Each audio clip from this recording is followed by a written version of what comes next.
Okay, good morning. So, foreign exchange complete करके derivatives अपने कर रहे थे, उसमें ऑप्शंस का हेजिंग हो गया, कुछ सम्स बाकी है और ऑप्शंस का वैल्यूएशन बाइनोमियल मॉडल स्टार्ट किए थे. सो बाइनोमियल मॉडल में I just did one sum and उसके बाद पुट कॉल पैरिटी मैंने बताया था, because put call parity normally neglected topic होता है, आया नहीं है कभी. तो अपने बाइनोमियल मॉडल के अंदर कंटिन्यू करते. Let's go into type 2, binomial model type 2.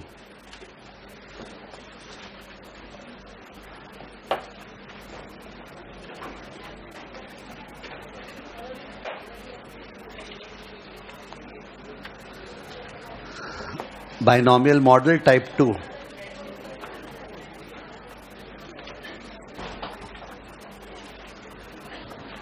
Type 2 के अंदर लिख दे डैश डेल्टा इन्वॉल्विंग डेल्टा और hedge ratio. Type 2 involving delta और हेज रेशियो, इन्वॉल्विंग डेल्टा और हेज रेशियो. तो अपने को पता है एक थियरी टॉपिक है अपने which is called option Greek. Option Greek में we find out the sensitivity of option with respect to each factor, other factors remaining constant. जैसे शेयर का दाम चेंज होने से ऑप्शन जिस रेट से चेंज होता है that's called delta. Volatility change होने से ऑप्शन जिस रेट से चेंज होता है दैट्स कॉल्ड वेगा. टाइम के बीतने से ऑप्शन जिस रेट से गिरता है उसका नाम थीटा. ठीक है ना. इंटरेस्ट रेट चेंज होने से ऑप्शन जिस रेट से चेंज होता है that is rho. Delta, theta, vega, rho चारों इजी होता है because theta for time, vega for volatility, rho for rate of interest. इन सब में डेल्टा ज्यादा इंपॉर्टेंट माना जाता है because delta is the rate of change with respect to stock price. तो अपने को पता है स्टॉक प्राइस बढ़ने से कॉल का दाम क्या होगा, बढ़ेगा, तो डेल्टा इज पॉजिटिव. पर स्टॉक प्राइस बढ़ने से पुट का दाम गिरेगा, तो delta of put is what, negative. ठीक है. तो बाइनोमियल मॉडल में डेल्टा यूज किया जाता है किस तरह से, पहले बता देता हूं जिससे सब में डायरेक्टली नहीं जाए. अगर किसी पर्सन ने शेयर बाय किया S plus, he is bullish, पर दूसरे पर्सन ने कॉल बाय किया, वो भी बुलिश है, तो कॉल बाइंग और शेयर बाइंग काफी सिमिलर है बिकॉज दोनों बुलिश है. हाउएवर कॉल सेम रेट से चेंज नहीं होता है जिससे शेयर मूव करते हैं. तो हम लोग बोलते हैं कॉल बाइंग मतलब partial share buying. What buying, partial. तो हो सकता है डेल्टा 0.6 है, तो अगर आपने एक कॉल बाय किया तो एक्चुअली 0.6 शेयर बाय किया. उसके अलावा डेरिवेटिव में तो लेवरेज है ना. लेवरेज मतलब कमती पैसा लगा के ज्यादा बड़ा एक्सपोजर लेना. तो नॉर्मली बैलेंस शीट में लेवरेज कैसे लेते हैं अपने, डेट बोरो करके. तो वैसे ही कॉल ऑप्शन को मान सकते हैं इट इज लाइक 0.6 शेयर्स को बाई किए. कॉल बाई किया मतलब 0.6 शेयर बाई किया और जो पूरा पैसा है वो घर से नहीं दिया, कुछ पैसा बोरो किया. तो what is the meaning of C plus? C plus is delta S plus with borrowing. Delta S plus with borrowing. तो डेल्टा निकाल के अगर बोरिंग पता लगा ले तो कॉल ऑप्शन का दाम आ जाएगा. बिकॉज यहाँ पे कॉन्सेप्ट रेप्लिकेटिंग पोर्टफोलियो. अगर एक कॉल ऑप्शन है उससे जो होगा एक दूसरे पोर्टफोलियो से वही होगा, तो कॉल का दाम और उस पोर्टफोलियो का दाम क्या होना चाहिए, सेम. इनफैक्ट यही चीज पुट कॉल पैरिटी में है. पुट कॉल पैरिटी का इक्वेशन कल क्या था, P0 plus S0 is equal to C0 plus PV of X. उसका भी रीजन वही है कि पुट और स्टॉक कोई बाई करेगा ना, पुट और स्टॉक जिसको बोलते हैं protective put.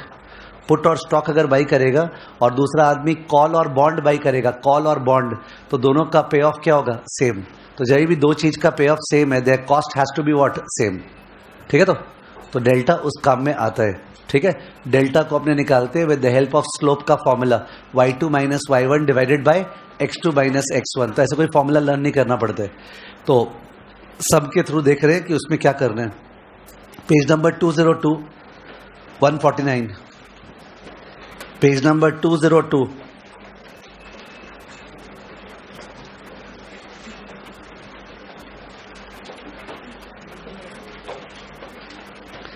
Page 202, question number 149.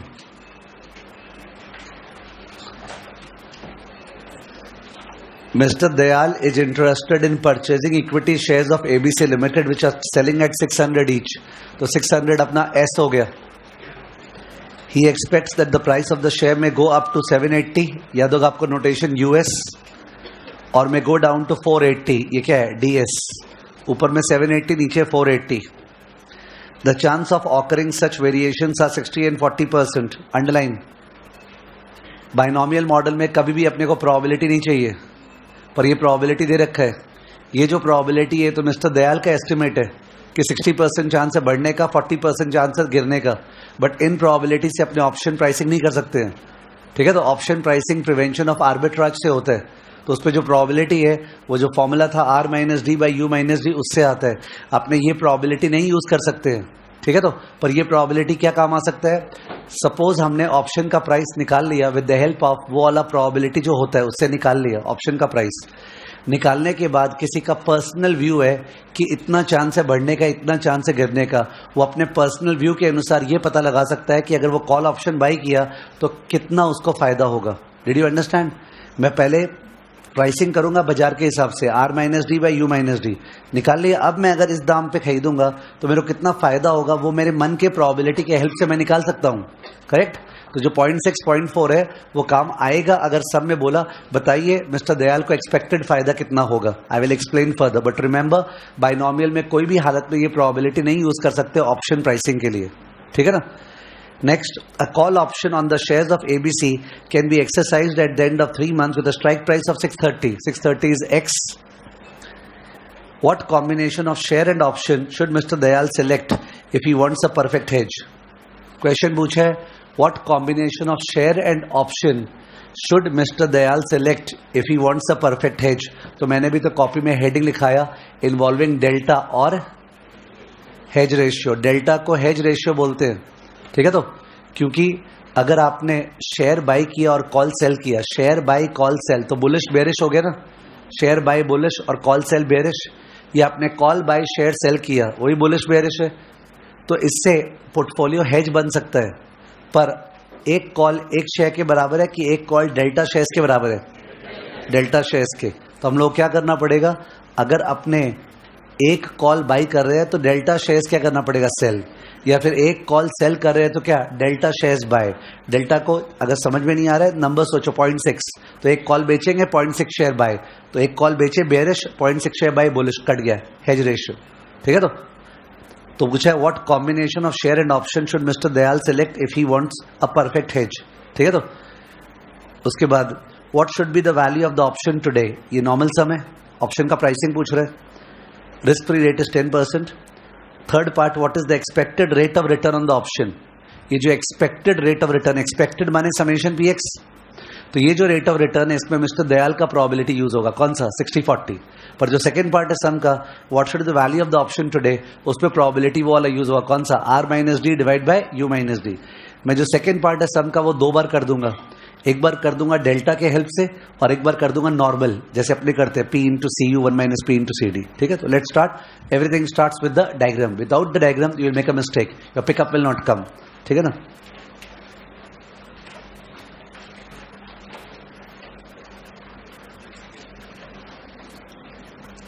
Accordingly graph draw करें. Binomial model S = 600 second line में दिया हुआ है.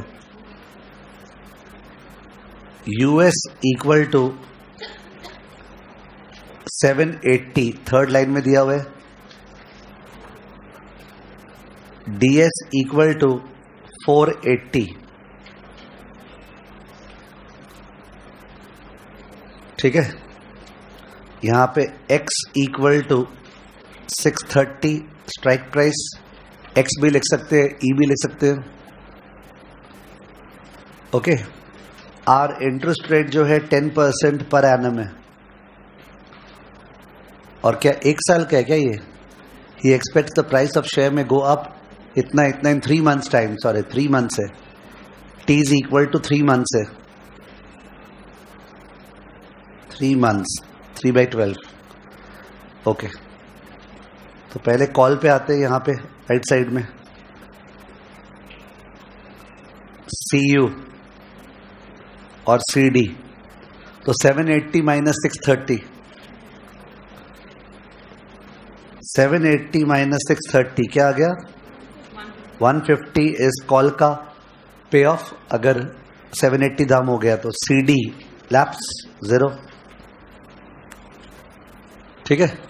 सो इधर में जो ये पोर्शन आपको दिख रहा है, ये वाला पोर्शन जो बोर्ड पे दिख रहा है, इसमें जो शेयर का दाम है वो X है और जो कॉल का दाम है वो Y है। तो X से Y किस रेट से चेंज होता है? Y2 minus Y1 divide by X2 minus X1। तो ये दिख रहा है कि 480 से 780 जब दाम चेंज हुआ तो कॉल का दाम 0 से 150 चेंज हुआ। तो ये जो रेट ऑफ चेंज है ये क्या है? डेल्टा या फिर hedge ratio.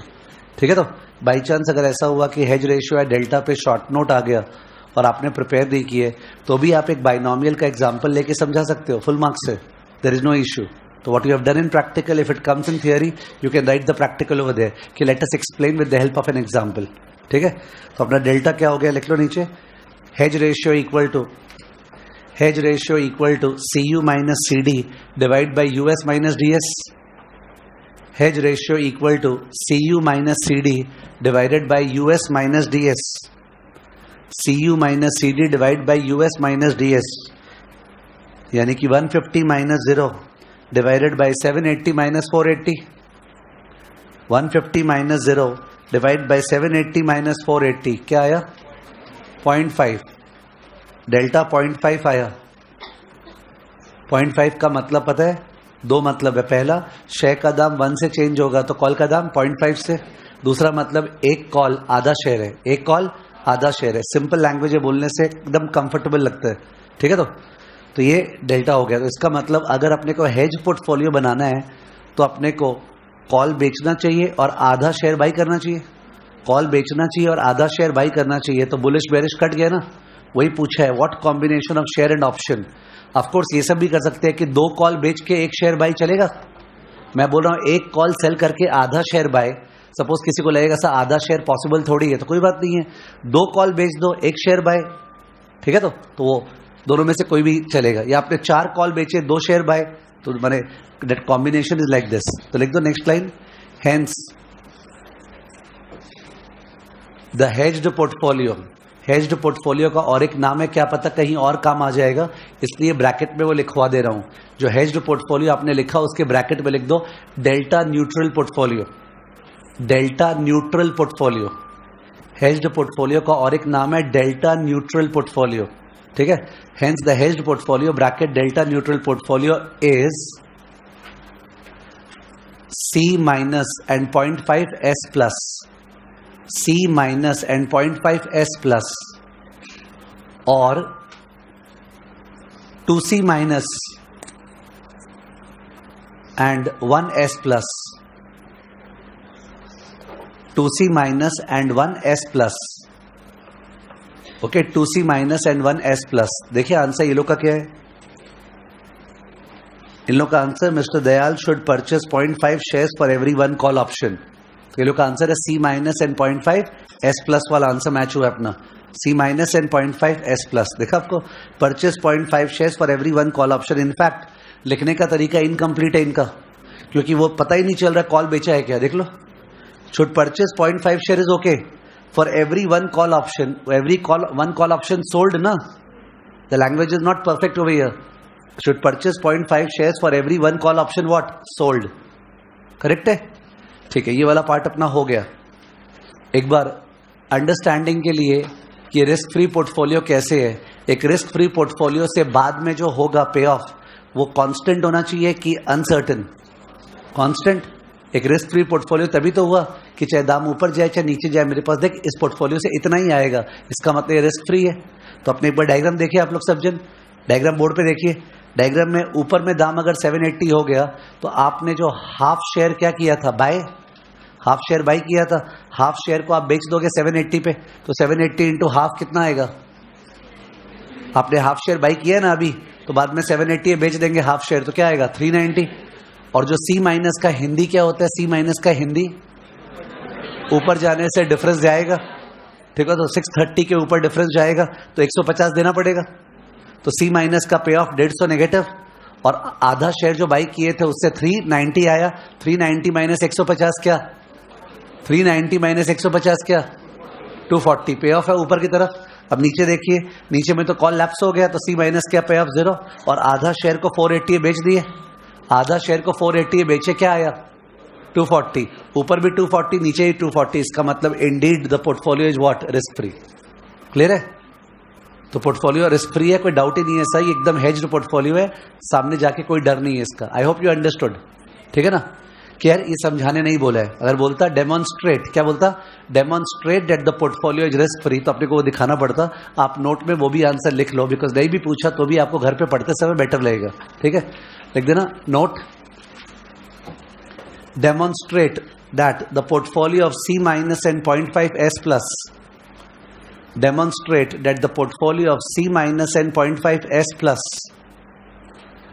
demonstrate that the portfolio of C minus and 0.5 S plus is indeed risk free.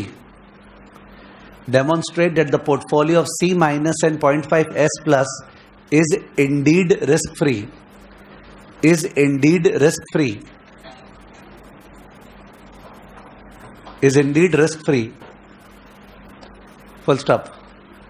Demonstrate कर रहे हैं, लिख दो case 1, US equal to 780,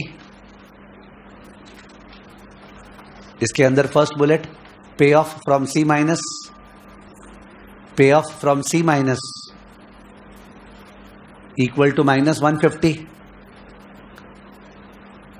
second bullet, payoff from 0.5 S plus,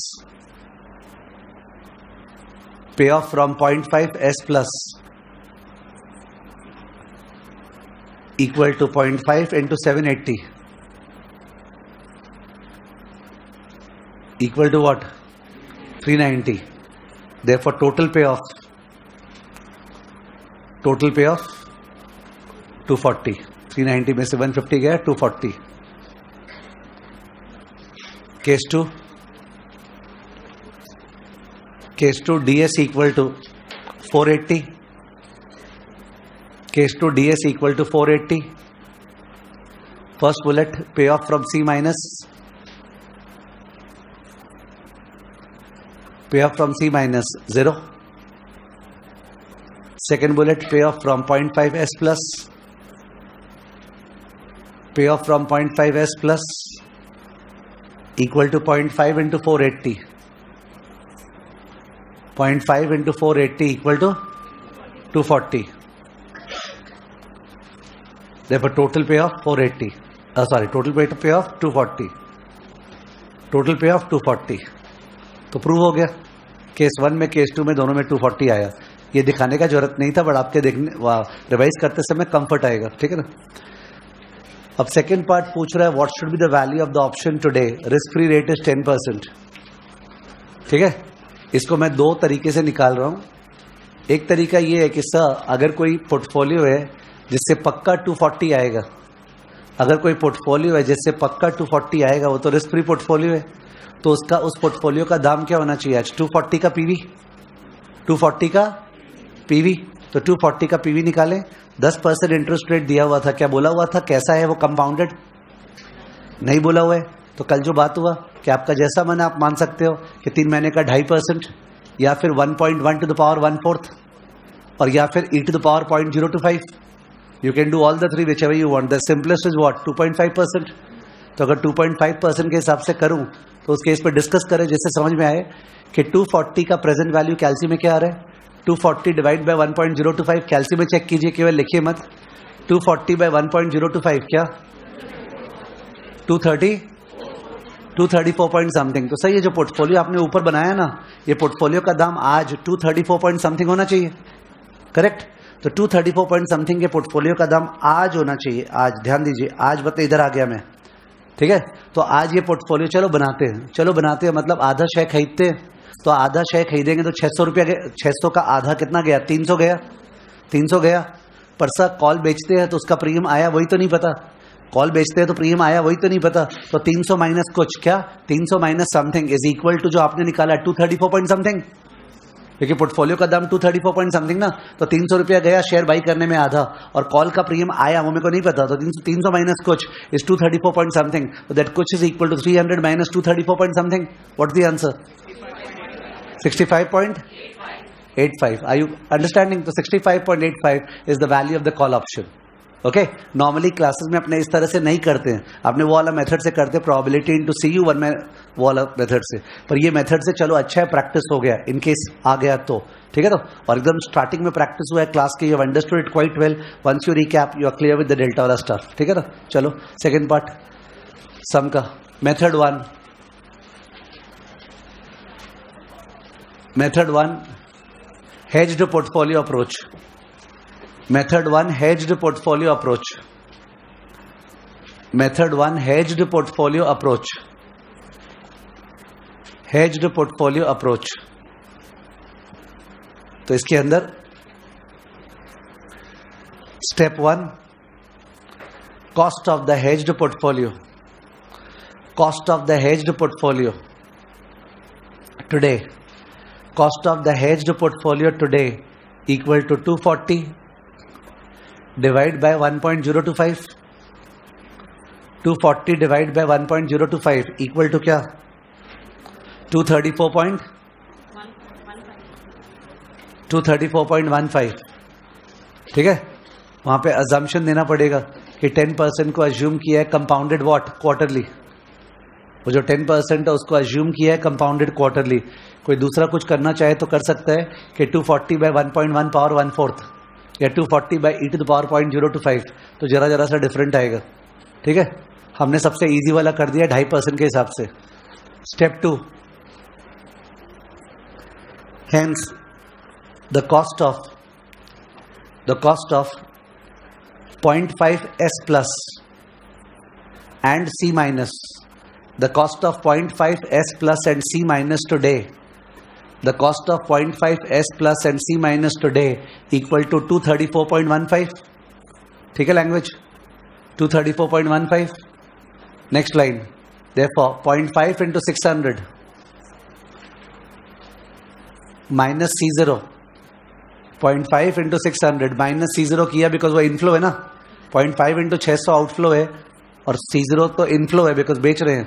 0.5 into 600 minus C0 equal to what? 234.15 equal to 234.15, तो आ गया C0 equal to 65.85 answer. 65.85 answer match हो रहा है अपना, देख लो नीचे 65.85 आंसर मैच हो रहे हैं, ठीक है। तो मेथड टू बिकॉज ये वाला मेथड भूल सकते हैं, ठीक है, तो उस केस में नॉर्मल मेथड से करेंगे। तो मेथड 2 में प्रोबेबिलिटी निकाल रहे हैं। प्रोबेबिलिटी निकालने के लिए 3 चीज चाहिए, बोलते जाइए। U equal to what by what, please participate. U equal to what by what, ऊपर का प्राइस बाय ये वाला प्राइस 780 डिवाइड बाय 600। 780 बाय 600 क्या? 1.3, 30% ऊपर जा रहे दाम। D इक्वल टू 480 बाई 600 क्या? 0.8। R equal to 1.025, capital R 1.025, 2.5%।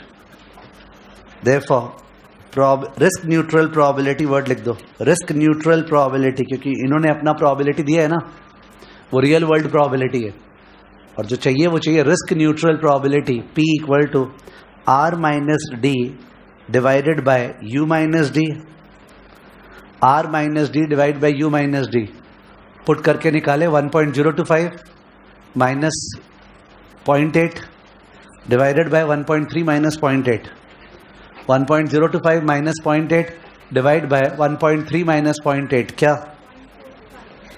1.025 minus 0.8 divide by 1.3 minus 0.8, बोलिए 0.45, 45% चांस है ऊपर जाने का। 1 minus P 0.55, 1 minus P 0.55, graph में जाके मार्क कर लीजिए, ग्राफ में जाके मार्क कर लिए जिससे वो फॉर्मूला समझ में आ जाए।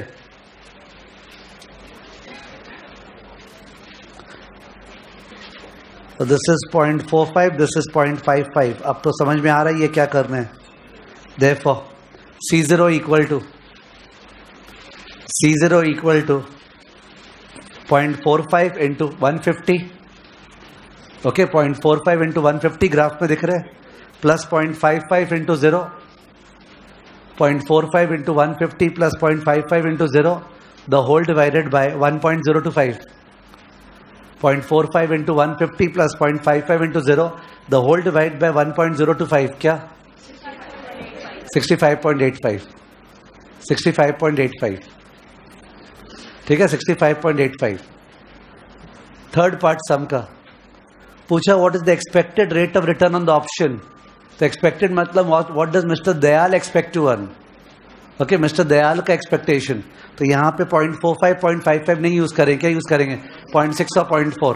तो एक second, expected rate of return किस पे पूछा है, कॉल ऑप्शन पे कि शेयर पे, ऑप्शन पे। यानी बोलना चाह रहे हैं तुमने 65.85 पे कॉल ऑप्शन खरीद लिया, ठीक है, तो बाद में कॉल का दाम या तो 150 हुआ या 0 हुआ। 150 का चांस दयाल के अनुसार 0.6 और 0 का चांस 0.4, तो एक्सपेक्टेड सीटी निकाल लो। कल जैसे निकाल रहे थे ना ई सीटी, याद है, एक्सपेक्टेड सीटी वो निकाल लो, और खरीदा था इतने पे, तो रिटर्न क्या है लिख दो, E CT, E bracket CT. Okay, expected call का value on maturity E CT equal to 0.6 into 150 plus 0.4 into 0, 0.6 into 150 plus 0.4 into 0, 0.6 into 150 plus 0.4 into 0, 0.6 into 150 sorry plus 0.4 into 0, बताइए क्या आया 90। तो 65.85 पे कोई चीज खरीदे उसका दाम 90 हो जाएगा, तो क्या अर्न करेंगे, this minus this by this into 100।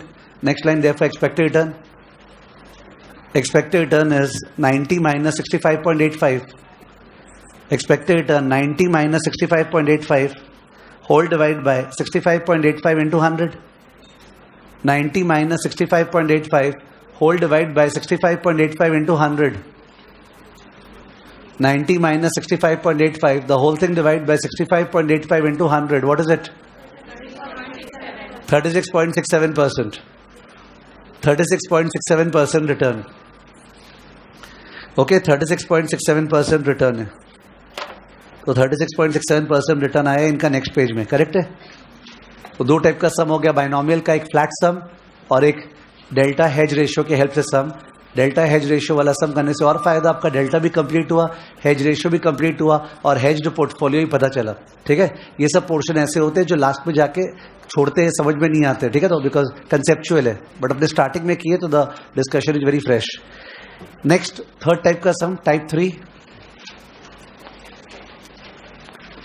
2 period binomial model. Type 3, 2 period binomial model, 2 period binomial model.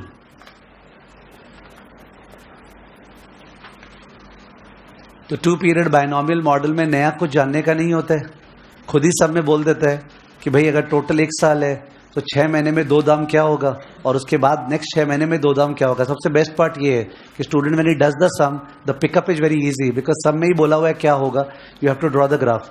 Graph draw करके एकदम लास्ट में जाके CU CD ये सब मार्क कर लेते हैं, और मार्क करके प्रोबेबिलिटी निकाल के बस पीछे आते जाते हैं। तो it's very light 2 period binomial model.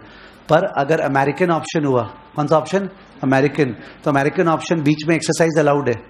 तो 2 पीरियड बाइनोमियल मॉडल में अमेरिकन का वैल्यू जो बीच में आएगा ना पुल करके, वो वैल्यू इंट्रिंसिक वैल्यू से कम अलाउड नहीं है, तो हर नोड पे निकालना पड़ता है इंट्रिंसिक वैल्यू और discounted value, whichever is what higher. Discounted वो जो फॉर्मूला से आ रहा है, इंट्रिंसिक वो जो S माइनस एक्स उससे आ रहा है, तो दोनों में से विच एवर इज हायर ये चेक करना पड़ता है। बट अगर यूरोपियन है, यूरोपियन तो बीच में एक्सरसाइज अलाउड ही नहीं है, तो उस पर अपने को चेक नहीं करना पड़ता, जो आते जा रहा है सीधा बैकवर्ड इंडक्शन करते जा रहे हैं, ठीक है। तो कहीं पे ही बीच में उसका मान हुआ तो डेल्टा पूछ सकता है। आप इमेजिन कर सकते हो डेल्टा जो निकाले थे वो अलग अलग नोड पे पूछेगा, तो अलग अलग डेल्टा आएगा ना, बिकॉज हर नोड पे आगे का 2 कॉल का वैल्यू और स्टॉक का वैल्यू अलग है, तो डेल्टा वो अलग अलग नोड पे पूछ सकता है, करेक्ट है।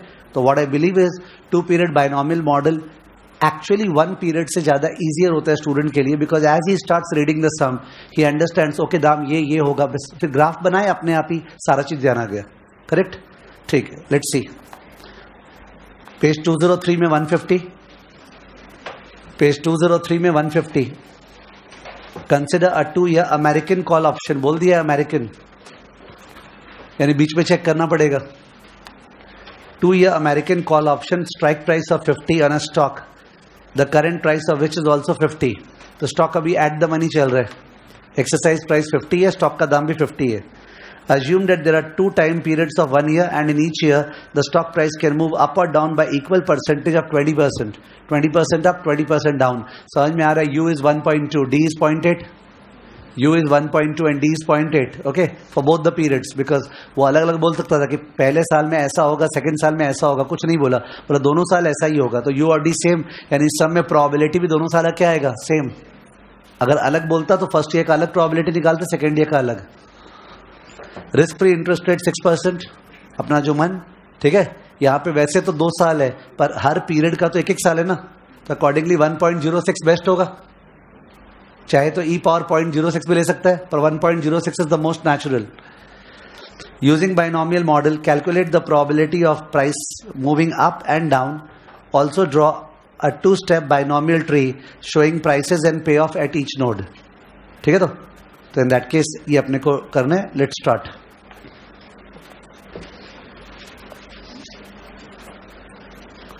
तो ट्री ड्रॉ किए, यहां पे मार्क कर दिए, दाम क्या था? 50, S इक्वल टू 50. यहां पे US इक्वल टू 50 से 20% ऊपर 60, 50 से 20% नीचे DS इक्वल टू 40. उसके बाद ये सेकेंड पीरियड चालू हुआ. तो सेकेंड पीरियड में ये रहा, ये मैंने पहले से ही कंबाइन कर दिया. ये वाला पार्ट दिख रहा है आपको, लास्ट वाला पार्ट, क्योंकि डेटा बहुत अच्छा दिया हुआ है ना. दोनों पीरियड में 20% अप 20% डाउन. डेटा अगर गंदा दिया रहता है 20% अप 10% डाउन वगैरह, तो ये दोनों मैच नहीं होता है. लास्ट में नहीं मैच होता तो अलग अलग दिखाए थे.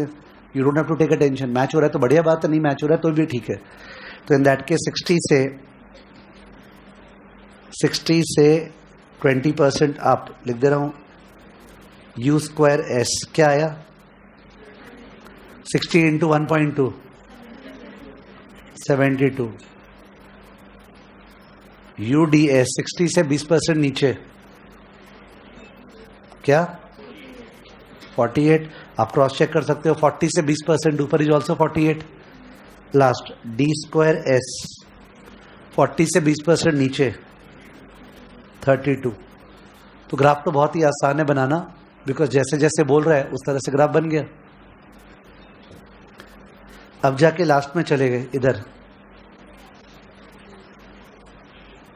क्या हुआ? इधर चले गए लास्ट में, और लास्ट में यहां मार्क कर रहे हैं CW, CUD और CDD. सब में कंपेयर करना है एक्सरसाइज प्राइस से. कोइंसिडेंटली सब में एक्सरसाइज प्राइस 50 ही है. तो लास्ट वाला जो है CW इक्वल टू 72 माइनस 50 कितना? 22. यहां पे जो CUD है 0, बिकॉज 50 के नीचे है. और यहां पे जो CDD है 0, 50 के नीचे, आउट ऑफ द मनी है. 50 स्ट्राइक प्राइस है. अब प्रोबेबिलिटी निकालना पड़ेगा, तो उसके लिए ग्राफ के बाहर गए. कैलकुलेशन ऑफ प्रोबेबिलिटी,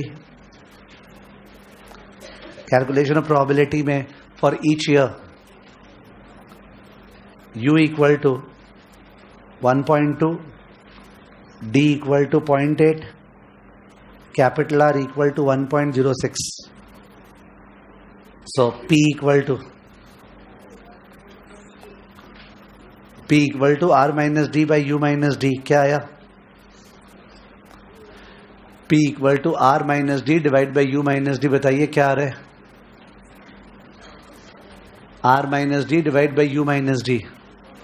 हाँ, 0.65. R minus D by U minus D 0.65 आया. 0.65 को ग्राफ में हर जगह मार्क कर लिए.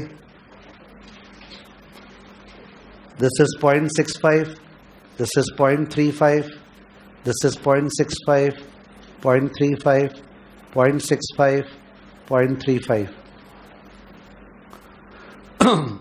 अब यहां पे जो निकलेगा दैट इज CU, यहां पे जो निकलेगा दैट इज CD, और यहां पे जो निकलेगा दैट इज C0. मार्क कर दिए सो दैट नीचे में कम्युनिकेशन प्रॉपर हो पाएगा. ठीक है.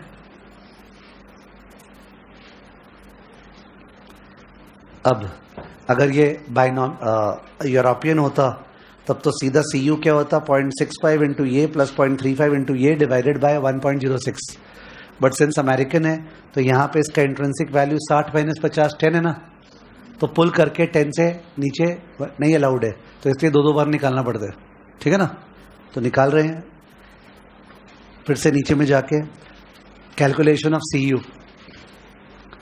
Calculation of CU. तो इसके अंदर पहला वाला first bullet discounted value,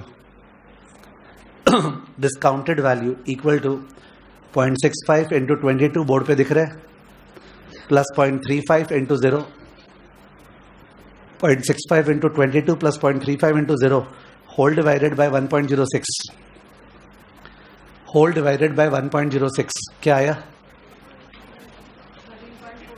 13.49, 13.49. Second bullet intrinsic value, intrinsic value equal to 60 minus 50 जो S माइनस एक्स होता है.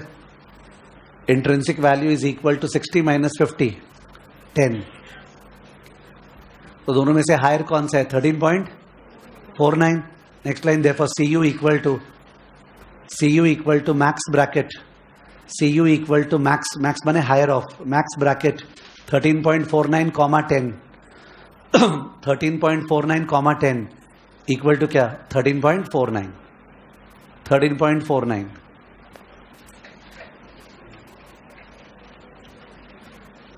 वैसे सिंस इंस्टीट्यूट ज्यादा प्रोसेसेस का इलैबोरेशन देखता नहीं है, therefore for some reason which I can't elaborate, call option American अगर है उसमें हर जगह ही डिस्काउंटेड वैल्यू ज्यादा आने वाला है. यानी अगर तुमको ये पता ही नहीं था कि अमेरिकन में चेक किया जाता है और तुम केवल 13.49 करके पीछे आते जाता, तुम्हारा आंसर हमेशा राइट आएगा.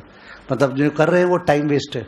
कॉल ऑप्शन कभी अर्ली एक्सरसाइज नहीं होता है, पर पुट ऑप्शन का सम जो है ना उसमें अर्ली एक्सरसाइज होता है.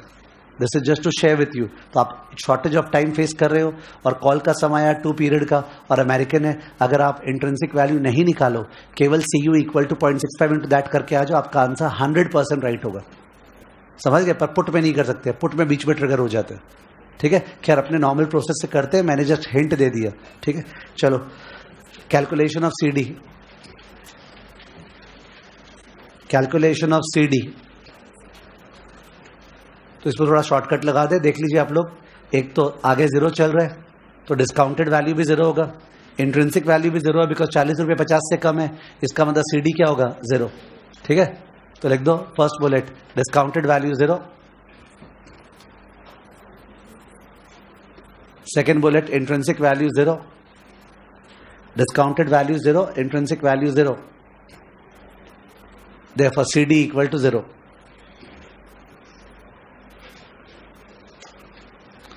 ऊपर क्या आया था 13.49.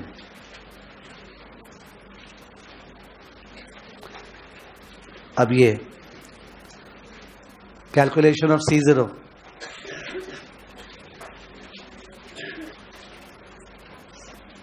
Calculation of C0. तो उस पर first bullet discounted value equal to, discounted value equal to 0.65 into 13.49 plus 0.35 into 0, 0.65 into 13.49 plus 0.35 into 0 the whole divided by 1.06, 0.65 into 13.49 plus 0.35 into 0 the whole divided by 1.06 क्या 8.27, 8.27, 8.27. फिर इंट्रिंसिक वैल्यू इक्वल टू दिख रहा है 0, लेकिन 50 ही है ना, 50 तो at the money हो गया, intrinsic value equal to 0। Next line, therefore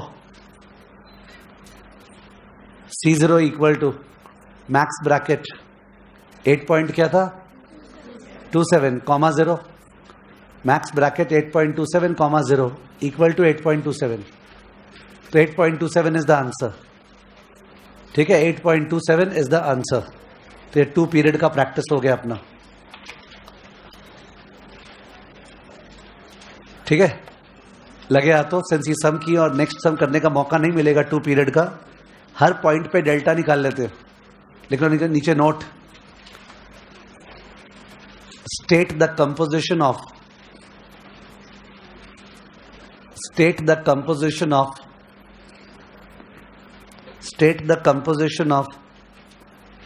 risk free portfolio at each node. State the composition of risk free portfolio at each node. Risk free portfolio at each node. तो इस पे लिख दो, पहला S equal to 50, S equal to 50। जब S equal to 50 देख रहे हैं तो आगे वाला पोर्शन देखना है। 50 देखते समय आगे वाला पोर्शन ये है ना, तो इसमें डेल्टा क्या होगा दिख रहा है, स्टार्ट कर दो, लिख दो delta equal to 13.49 minus 0 divide by 60 minus 40, 13.49 minus 0 divide by 60 minus 40, 13.49 minus 0 divide by 60 minus 40 क्या आया, 0.6745, 0.6745। Next line, hence risk free portfolio dash, hence risk free portfolio dash C minus comma 0.67 क्या था 45 S plus, C minus comma 0.6745 S plus, okay, C minus comma 0.6745 S plus. ठीक है, next, US equal to 60, US equal to 60, तो US equal to 60 जब है तो 60 के आगे देखो, 60 के आगे लिख देना डेल्टा इक्वल टू 22 माइनस 0 दिख रहा होगा बोर्ड पे, 22 minus 0 divide bye 72 minus 48, 22 minus 0 divide bye 72 minus 48, बोलिए 0.9166, 0.9166। बहुत ज्यादा स्ट्रॉन्ग कॉल ऑप्शन है, बहुत डीप इन द मनी है, बिकॉज शेयर का दाम 60 पहुंच गया है ना और स्ट्राइक प्राइस 50 है, तो कॉल तगड़ा है, 0.9166। Next line, hence risk free portfolio dash C minus comma 0.9166 S plus, C minus 0.9166 S plus. आखिरी वाला DS equal to 40, DS equal to 40, तो 40 से आगे देखिए, 40 से आगे तो उस केस पे सारा 0 चल रहा है, लिख दो delta equal to 0, because 0 minus 0 divide by क्या करेंगे, तो ठीक है, डेल्टा इक्वल टू 0। तो कॉल का डेल्टा 0 है, यानी कि शेयर के चेंज होने से कॉल अफेक्टेड ही नहीं होता है, तो रिस्क फ्री पोर्टफोलियो बन ही नहीं सकता है, बिकॉज रिस्क फ्री पोर्टफोलियो तब बनेगा जब एक मुकाबला होगा। ठीक है, देयर इज नो, लिख दो no risk free portfolio exists, no risk free portfolio exists, no risk free portfolio exists. ठीक है, तो चलो लकीली अपना बाइनोमियल मॉडल बहुत ज्यादा बढ़िया से हो गया, जो तीनों सम किए। You will B rest assured that if you do it properly, आपका बाइनोमियल मॉडल तो लॉक्ड हो गया। ठीक है, तो बाइनोमियल मॉडल में सारे वैरायटी के सम्स कवर्ड हो गए। अगर पुट का सम आ जाए बाइनोमियल में तो सबसे बेस्ट होगा आप कॉल का सम कर देना और फिर क्या पीसीपी। ठीक है, अगर पुट का सम आ जाए तो कॉल का सम करके क्या करेंगे, PCP, put call parity. Correct, ठीक है। नेक्स्ट हेडिंग देते हैं पॉइंट नंबर क्या 5 क्या डेरिवेटिव्स के अंदर अपना पॉइंट नंबर 5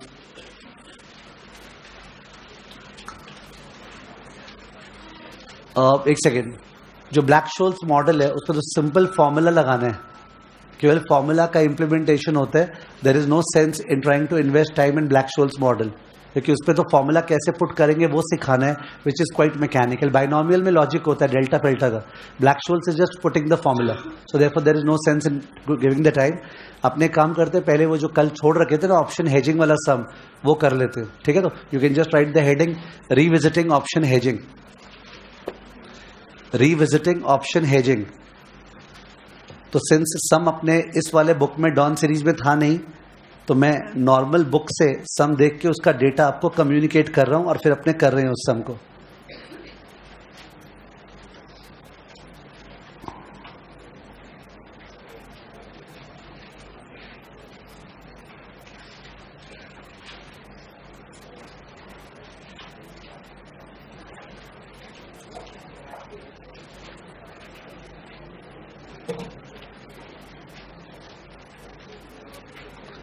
हाँ सम दिखा है तो आप लोग को भी अपने बुक में दिख जाएगा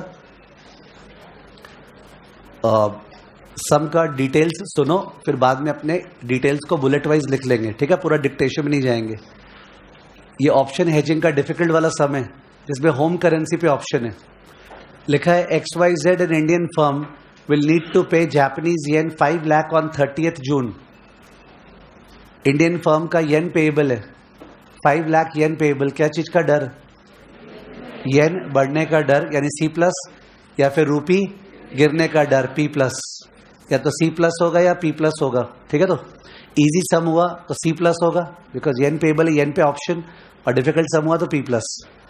इन order to hedge the firm is considering 2 alternative methods that is forward cover currency option forward cover currency option forward cover में तो कोई इश्यू ही नहीं है 5 लाख को फॉरवर्ड रेट से कन्वर्ट कर देंगे सम खत्म on 1st April the following quotations are available लिख लीजिए प्लीज तो फर्स्ट बुलेट आप लिख रहे हो फर्स्ट बुलेट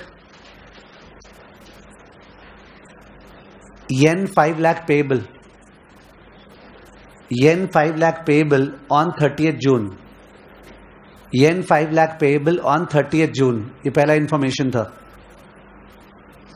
ब्रैकेट में इंडियन फर्म है ठीक है ना येन 5 लाख पेएबल ऑन 30th जून कहां खड़े अभी बोला नहीं है वो पता चला 1st April खड़े अपने आज का डेट है 1st April तो इसका मतलब वो 3 महीने बाद पेएबल है ठीक है 1st April खड़े हैं 30th जून को पेएबल है सेकेंड बुलेट लिख दो स्पॉट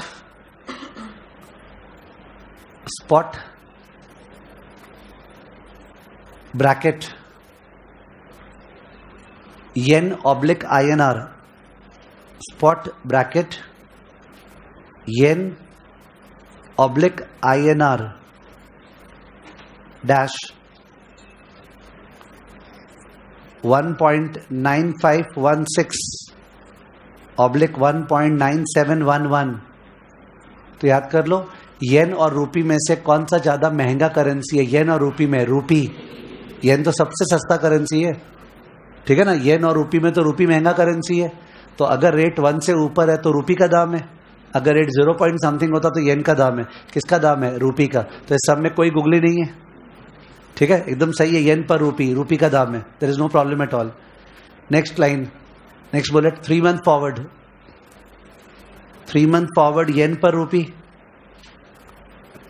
3 मंथ फॉरवर्ड येन पर INR dash 1.9726 oblique 1.9923 1.9726 oblique 1.9923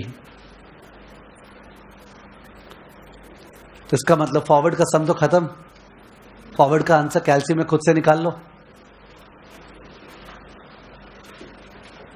because आपका अटकना नहीं निकाल पाना is very dangerous for the entire paper कौन सा रेट चुनना है डिवाइड या मल्टीप्लाई में अगर आप नहीं कर पाते हो then there is a serious issue you have to give a lot of time at home 5 lakh yen payable है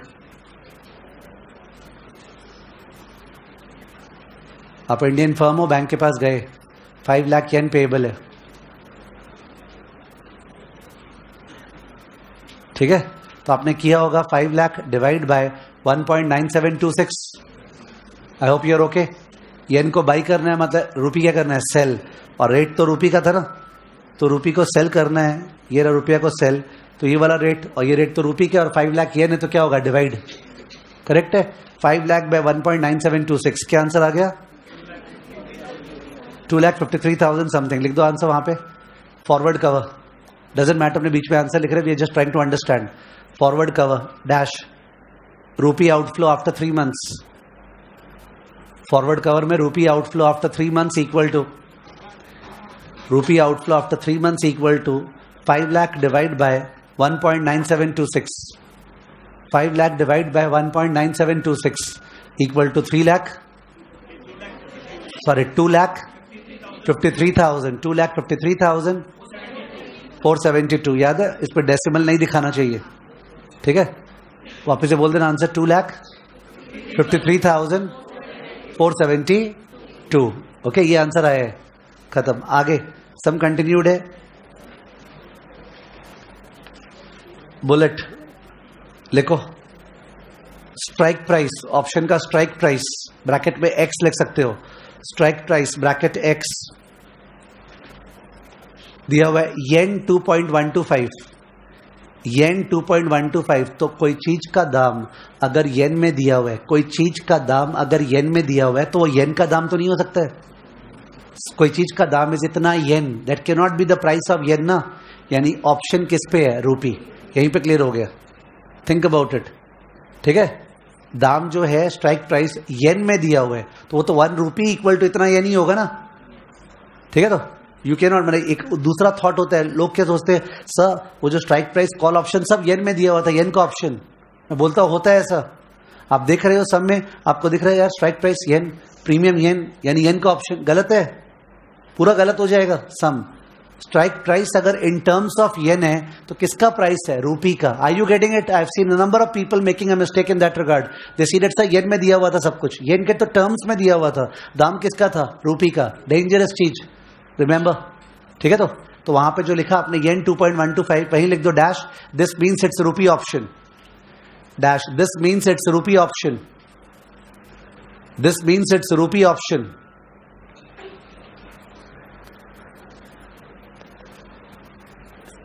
next bullet, call premium, call premium dash yen 0.047।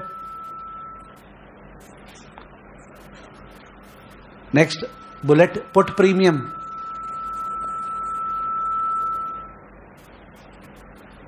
येन 0.098। अपना तो डिसाइड हो ही चुका था अपने को, तो येन बढ़ने का डर है, तो येन पे क्या करना है, सी प्लस, या रूपी पे क्या करना है, पी प्लस, यानी कि अपना पी प्लस पे टिक कर दो। सी प्लस काम का नहीं है, पी प्लस पे टिक कर दो। सी प्लस कोई भी काम का नहीं है, 0.098 हमारे काम आएगा, हम लोग पी प्लस करेंगे रूपी पे। उसके बाद 1 मिनट में लैंग्वेज पढ़ रहा हूं, कॉपी मत करना, सुनो।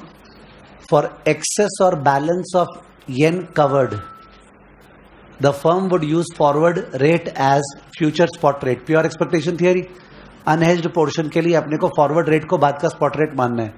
You are required to recommend cheaper hedging alternative for XYZ, ठीक है ना?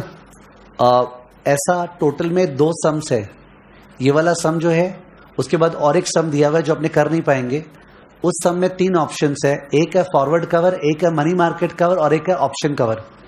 और एक चीज, उस सम में जो दूसरा वाला सम है उसमें क्या बोलते हैं, लॉट साइज भी दिया था, ऑप्शन का लॉट साइज भी दिया था। जो दूसरा वाला सम है वो यूके कंपनी है, उस पर लॉट साइज भी दिया हुआ है। मैं पहले देखता तो वही वाला कर लेता, but now we have committed to this sum, ठीक है? अपने बीच में अगर रहेगा तो रूपी का लॉट साइज लेके अपने डिस्कस कर लें कि सर कैसे करते अगर लॉट साइज दिया रहता तो। Is it okay? बट मेरे को तो समझ में ही नहीं आया, अगर लॉट साइज दिया ही नहीं है तो ये सब लिख के फायदा क्या हुआ, एक्सेस और बैलेंस और JPY कवर्ड। तुम सोचो, अरे लॉट साइज जब देगा तभी तो डिवाइड करेंगे, तो 10 पॉइंट कुछ आएगा, तो बोलेंगे 10 हेज्ड है, बाकी का अनहेज्ड है। अगर लॉट साइज ही नहीं दिया तो ये लैंग्वेज लिख रहा है क्यों है? Are you getting my point? ये लैंग्वेज का कोई सेंस ही नहीं हुआ, because if there is no lot size the entire amount is what covered. I hope you are getting it. तो हमने एक बार तो नॉर्मली जैसे सॉल्व करना वैसे सॉल्व कर लेते हैं, और सम कंप्लीट होने के सेंस में मैं देख लूंगा कि अगर अपने लॉट साइज लेके फिर से इसको लिख के सॉल्व कर सके तो ठीक है ना. चलिए, तो अब ऑप्शन कवर करना है अपने को, ठीक से बात कर रहे हैं, ठीक है. तो स्ट्रेट अवे डिक्टेट करने से होगा नहीं. तो P प्लस करना है. P प्लस करने में अपना प्रीमियम कितना जाएगा? प्रीमियम आप लोग को लिखाया है मैंने. पुट का दाम देखिए क्या है, 0.098 है. 0.098 है. तो ये तो 1 रुपये का पुट ऑप्शन, माने 1 रुपया पे पुट ऑप्शन का दाम इतना है. तो बात तो तुम कितना रुपया पे पुट ऑप्शन लोगे? तो 5 लाख पे कि 5 लाख का इक्विवेलेंट? इक्विवेलेंट ना. 5 लाख तो येन था, 5 लाख का इक्विवेलेंट रुपया. ऑप्शन में इक्विवेलेंट हमेशा स्ट्राइक प्राइस से निकालते हैं. आई रिपीट, ऑप्शन में इक्विवेलेंट स्ट्राइक प्राइस से निकालते हैं. आप लोग को याद है कल एक सम जो फ्यूचर्स कवर का किए थे, जो हमेशा एग्जाम में आता है, उस पर जब इक्विवेलेंट निकालते थे तो एफ से, किससे? एफ से. फ्यूचर्स कवर में एफ से निकालते हैं, ऑप्शन में स्ट्राइक प्राइस से निकालते हैं. किससे? स्ट्राइक प्राइस से. ठीक है. तो एक बार डिस्कशन हो रहा है, तो 5 लाख जो है उसको स्ट्राइक प्राइस से रुपये में चेंज कीजिए. कैल्सी प्लीज, कैल्सी लिख के कर लेंगे 2 मिनट बाद अपने, पहले एक बार बोल के क्लियर हो जाए. 5 लाख को रुपये में चेंज कीजिए ना स्ट्राइक प्राइस से. तो 5 लाख डिवाइड बाय 2.125 किया आपने. 5 लाख डिवाइड बाय 2.125 कितना आया? 2,35,000 समथिंग आया. सर उतना रुपये पे पुट ऑप्शन बाई करे तो पता चला कितना रुपये पे पुट ऑप्शन बाई करे, तो पता चला 2 लाख समथिंग पे पुट ऑप्शन क्या कर रहे हैं? बाय. तो 2 लाख समथिंग पे जो पुट ऑप्शन बाई कर रहे हैं उसका प्रीमियम लगा 2 लाख समथिंग इंटू 0.098. करो जो लोग कैल्सी में कर रहे हैं, लिखा के करा दूंगा, डोंट वरी. बट ऐसे कंफर्टेबल हुए बिना I can't start dictating. 2 lakh something into 0.098 क्या? 23,058 क्या? क्या क्या? येन. 1 रुपया पे ऑप्शन बाई करेंगे तो 0.098 येन. 2 रुपया पे ऑप्शन बाई करेंगे तो 2 इंटू 0.09. 3 रुपया पे तो 3 इंटू 0.09. 2 लाख समथिंग पे 2 लाख इंटू ये ना, यानी इतने रुपये पे इतना येन जाएगा. तो 23,000 समथिंग येन जाएगा. ठीक से ध्यान दो, 23,000 समथिंग येन जाएगा. ये जो येन जाएगा कब जाएगा? आज जाएगा. अपने को तो इंडियन फर्म है, तो आंसर अल्टीमेटली जो आउटफ्लो निकालना है वो येन में निकालना है कि रुपये में?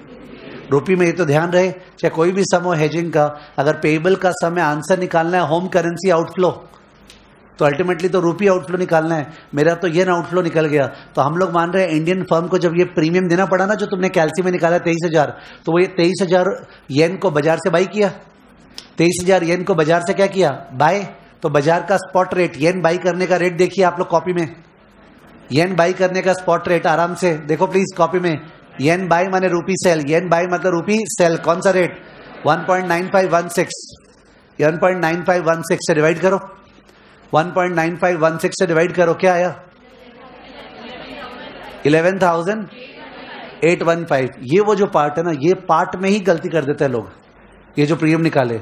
बिकॉज इतना अंडरस्टैंडिंग क्या कि 5 लाख तो येन था सर, रुपी ऑप्शन कर रहे हैं, तो पहले पता तो लगाइए कितना रुपी का ऑप्शन, उसके लिए स्ट्राइक प्राइस से कन्वर्ट किए.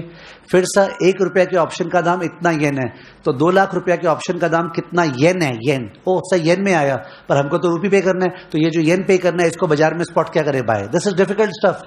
ये नहीं होता है कंफर्टेबली पूरा, आई एम टेलिंग यू. ठीक है, घर पे रिवाइज करते कॉपी में माथा खराब हो जाता है, क्या किया हुआ है, जो भी पहले लगता है जो तो कन्वर्ट करते गए हैं, वैसा वाला हाल. ठीक है, इट हैज अ लॉजिक. तो इन दैट केस उतना रुपया का आउटफ्लो हुआ, प्रीमियम निकल गया अपना. क्या निकल गया? प्रीमियम. चलिए इसको लिख लेते हैं. ऑप्शन कवर का सॉल्यूशन कर रहे हैं. तो ऑप्शन कवर में step 1, P plus on rupee option, P plus on rupee option at x equal to 2.125. P plus on rupee option at x equal to 2.125. ठीक है, ये स्टेप 1 लिखा है क्या मैंने? Step 1. Step 2,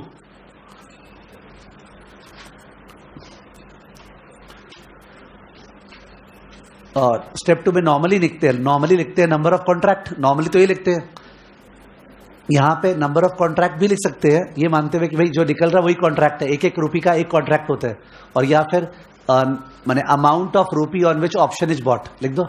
second bullet, amount of rupee on which option is bought, amount of rupee on which option is bought. एक तरह से ये इक्विवेलेंट निकाला जा रहा है। Amount on rupee on which option is bought equal to 5 lakh divide by 2.125, 5 lakh divided by 2.125. 5 lakh by 2.125 is 2 lakh what? 35,000? 294. 235, 294. 235, 294. इतना रुपी option, तो 235, 294 के बगल में लिख लो P plus. Okay, P plus, इतना रुपया का P प्लस किए। तो third step, premium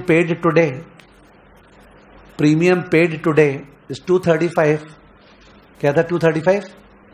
294 into 0.098, 235, 294 into 0.098, 235, 294 into 0.098 equal to yen 23,058, yen 23,058.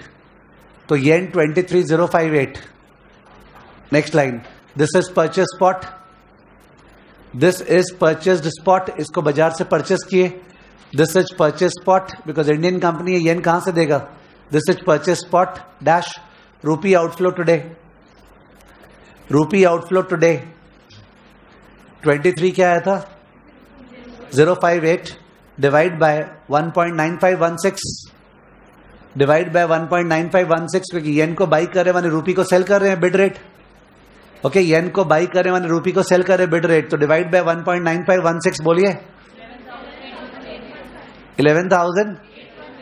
11,815 rupee underline, because मेहनत से आया ना, कहीं खो नहीं जाए। तो इतना प्रीमियम जो है वो आउटफ्लो हुआ। इस पे अपने बात हुआ था लास्ट क्लास, अपने interest time value of money अगर सब में दिया रहता कंसिडर करते या नहीं? नहीं। मेरा एडवाइस आप लोग मत कंसिडर करना, वहां लिख देना। इस सब में तो लिखना नहीं पड़ेगा बिकॉज इंटरेस्ट रेट है कि नहीं है, नहीं है, बट अगर रहे भी तो आप लिख देना हमने इंटरेस्ट नहीं कंसिडर किया है, ठीक है, कि 3 महीने का ब्याज वगैरह नहीं कंसिडर करेंगे। ओके, अब हुआ कि अल्टीमेटली जाके कल का बात करें, कल कनेडियन डॉलर पेएबल था, याद है आपको? तो कनेडियन डॉलर पेएबल था कुछ 10 लाख 10,000, फिर 10 लाख वाला हेज्ड पोर्शन आया था, 10,000 अनहेज्ड पोर्शन आया था। तो 10,000 जो अनहेज्ड था उसको तो फॉरवर्ड रेट से कर दिया था, और 10 लाख जो हेज्ड पोर्शन था उसको मैंने तुम लोग को बार बार बोला था प्लीज उसको F प्लस मान लो, था तो C प्लस पर मान लो, क्योंकि वो स्पॉट रेट दिया नहीं था ना। तो आप मान लो कि ओके जो X है ना उस रेट पे फॉरवर्ड कॉन्ट्रैक्ट है, तो हम लोग 10 लाख को उस रेट से अपने निकाल दिए थे। उसी लॉजिक के अनुसार इस सब में भी तो बाद में स्पॉट रेट दिया नहीं है। जो 2.125 स्ट्राइक प्राइस है वो एक्सरसाइज हुआ कि लैप्स हुआ, मैं कैसे पता लगाऊं जब वो बताया नहीं है कि स्पॉट रेट ऊपर है कि नीचे है? तो हम लोग तो यही मानेंगे सर ये P प्लस नहीं है, ये F माइनस है। क्या है ये? सही बोला, P plus is F minus ना, because P plus is right to sell, P plus is right to sell, what is F minus? Contract to sell. तो आप इसको कॉन्ट्रैक्ट टू सेल मानो। ओके सर, वो जो रुपया आप निकाले थे ना, रुपया कितना निकाले थे? 2 लाख। रुपया कितना निकाले थे थर्ड बुलेट में, सेकंड बुलेट में? 2,35,000 रुपया का कॉन्ट्रैक्ट टू सेल हुआ है। 2,35,000 रुपया का कॉन्ट्रैक्ट टू सेल हुआ है, कौन सा रेट पे? 2.125। और कॉन्ट्रैक्ट टू सेल हुआ है तो सेल करने से 5 लाख येन आएगा, और वो येन को पार्टी को पे कर देंगे। 2,35,000 रुपया का कॉन्ट्रैक्ट टू सेल है 2.125 पे, वो जब बेचेंगे तो 5 लाख येन आएगा, वो येन पार्टी को पे कर देंगे। तो इसका मतलब हम लोग के घर से तो 2,35,000 ही जा रहा है। क्या जा रहा है?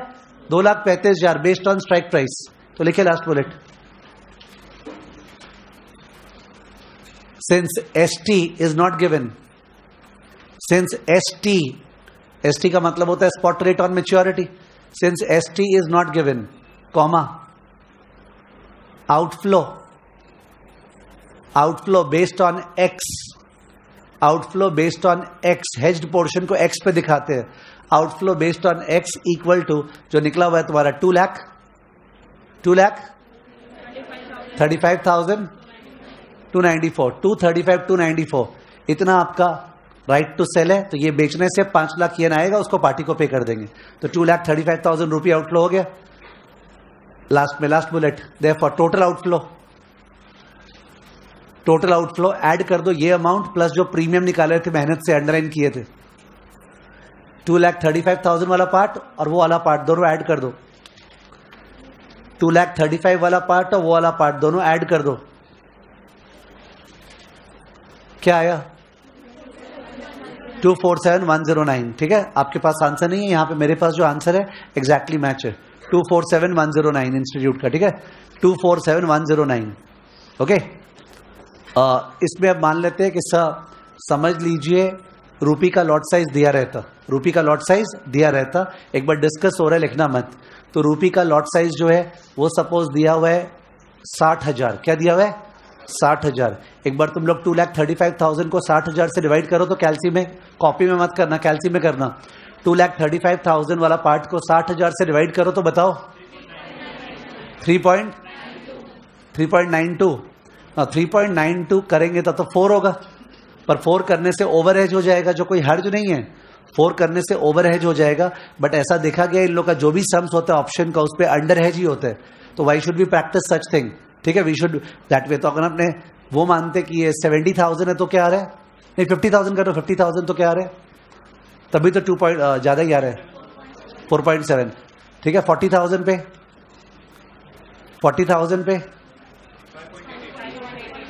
5.88, कितना फिगर ले जिससे राउंडिंग हम नीचे की तरफ हो। हाँ, 20,000 से होगा क्या? देखो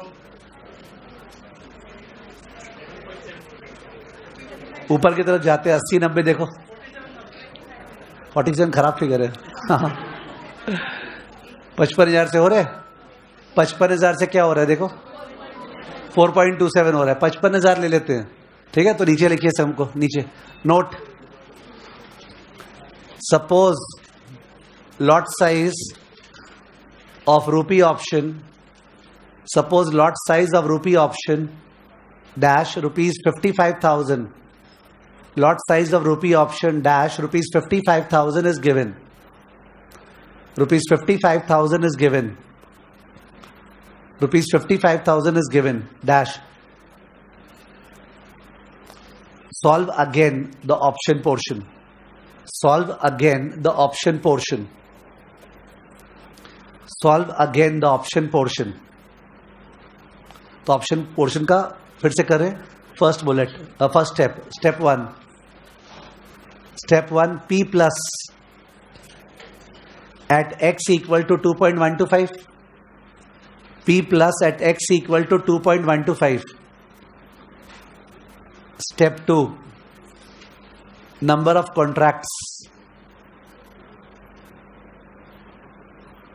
number of contracts equal to rupee equivalent, rupee equivalent based on x, based on x divide by lot size, rupee equivalent based on x divide by lot size, यानी कि 5 लाख डिवाइड बाय 2.125 और उसी को divide by 55,000। 5 lakh divide by 2.125 वो रुपया आ गया, और divide by 55,000। 5 lakh divide by 2.125 वो जो आया डिवाइड बाय 55,000, बोलिए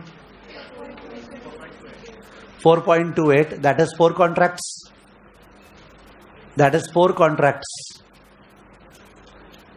Therefore covered portion, covered portion जो hedged हो गया ऑप्शन से, covered portion equal to 4 into 55, covered portion 4 into 55,000 क्या, 2,20,000, 2,20,000, covered portion 2,20,000. Next line, uncovered portion, uncovered portion, uncovered portion, एक मिनट सॉरी, ये 2,20,000 जो, ये तो रूपी है ना, 2,20,000 तो रूपी है, वहां जो आया 2,20,000 दैट इज, वहीं लिखो that is 2,20,000, that is 2,20,000 into 2.125, 2,20,000 into 2.125 कितना, 4,67,500 येन। तो टोटल 5 लाख येन कवर करना था, याद है? तो 467,500 येन कवर्ड हो गया, 467,500 येन। ओके, और फिर था अनकवर्ड पोर्शन, तो 5 लाख में से माइनस, अनकवर्ड पोर्शन 5 लाख में से वो माइनस कितना, 32,500 येन सा अनहेज्ड है। 32,500 येन जो है वो अनहेज्ड है, 32,500 येन अनहेज्ड है। ठीक है, यहां तो झमेला वाला इश्यू है, रूपी में कवर्ड पोर्शन आता है पर येन में कवर्ड पोर्शन निकालना है, फिर अनहेज्ड रहेगा। Next step, step 3, premium paid. Premium paid तुम लोग कैलकुलेट करो, जैसे पीछे निकाले थे अपने आप। प्रीमियम पेड तुम लोग कैलकुलेट करो, प्लीज दिमाग लगाओ, डू नॉट बी आइडल। पीछे अभी अभी निकाले थे जो स्टेप 3 में प्रीमियम पेड, उस तरह से खुद का दिमाग चलाओ।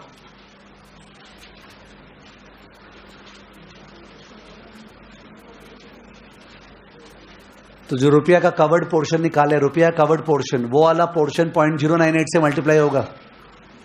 समझ गए? जो रुपया वाला कवर्ड पोर्शन था ना, 2 लाख कितना था, 2,20,000, उसके ऊपर ऑप्शन प्रीमियम लगेगा, तो आपको 2,20,000 को 0.098 से मल्टीप्लाई करना चाहिए। ओके, 2,20,000 को 0.098 से मल्टीप्लाई करना चाहिए। बहुत चांसेस है यहाँ रॉन्ग होने का, बिकॉज क्या पता कौन सी अमाउंट को यूज करें। तो बात है कितने रुपया का ऑप्शन लिए, 2,20,000 का इंटू 0.098, वो येन जाएगा और वो येन को अपने स्पॉट बाई करेंगे, तो वो डिवाइड बाय 1.9516। ठीक है, इनकेस आप वेट कर रहे थे मेरे लिए, 2,20,000 इंटू 0.098, वो गया, और कैसे गया, बाजार से बाई करके, तो डिवाइड बाय 1.9516। ठीक है, 2,20,000 इंटू 0.098 डिवाइड बाय 1.9516, बोलिए क्या आया, 11,047, 11,047 rupee, 11,047 rupee. Step what, 4, step 4, for the covered portion, for the covered portion that is 4 lakh, कितना येन, कितना येन था, 4 lakh 67,500 yen for the covered portion, that is 4,67,500 yen, comma rupee outflow equal to वही जो दो क्या था, 2,20,000, बिकॉज 2,20,000 का ही तो राइट टू सेल है, 2,20,000 को बेचेंगे तो जाके 467 मिलेगा। ठीक है, तो for the covered portion that is 467, rupee outflow equal to 2,20,000। Next step, step 5, for the uncovered portion, for the uncovered portion खुद करना है, वेट कर रहा हूं। For the uncovered portion rupee outflow खुद करना है, वेट कर रहा हूं। For the uncovered portion, uncovered portion कितना येन है वो आपको पता है, उसके लिए फॉरवर्ड रेट यूज करना है। जो अनकवर्ड पोर्शन है वो हम लोग को पता है, उसके लिए फॉरवर्ड रेट यूज करना है, यानी बैंक से जाके एक तरह से फॉरवर्ड बाई कर लिए, यानी 1.9726 से डिवाइड होगा। फॉर द अनकवर्ड पोर्शन ये लोग फॉरवर्ड रेट यूज करने बोला है, प्योर एक्सपेक्टेशन थियरी, तो आपको 1.9726 से डिवाइड करना है। फॉर द अनकवर्ड पोर्शन 1.9726 से डिवाइड करना है। क्या अमाउंट को डिवाइड करना है,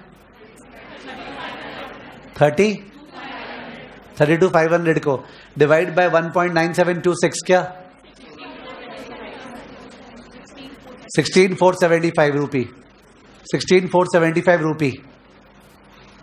तो लास्ट में देयरफॉर टोटल रूपी आउटफ्लो, टोटल रूपी आउटफ्लो 3 अमाउंट ऐड होगा, एक तो प्रीमियम पेड वाला, और एक कवर्ड में जितना आउटफ्लो हुआ 2,20,000, और एक जो अनकवर्ड में जो आउटफ्लो हुआ। ठीक है, टोटल आउटफ्लो में 3 पोर्शन ऐड होगा। प्रीमियम पेड जो आया था 11,000 कुछ, प्लस 2,20,000 प्लस 16,000 कुछ, 11,000 कुछ, 2,20,000 और 16,000 कुछ, क्या आया 247,523, 247,523, 247,523।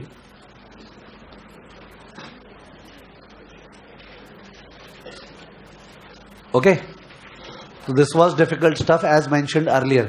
ठीक है, but you can't leave it because it's coming in the exam.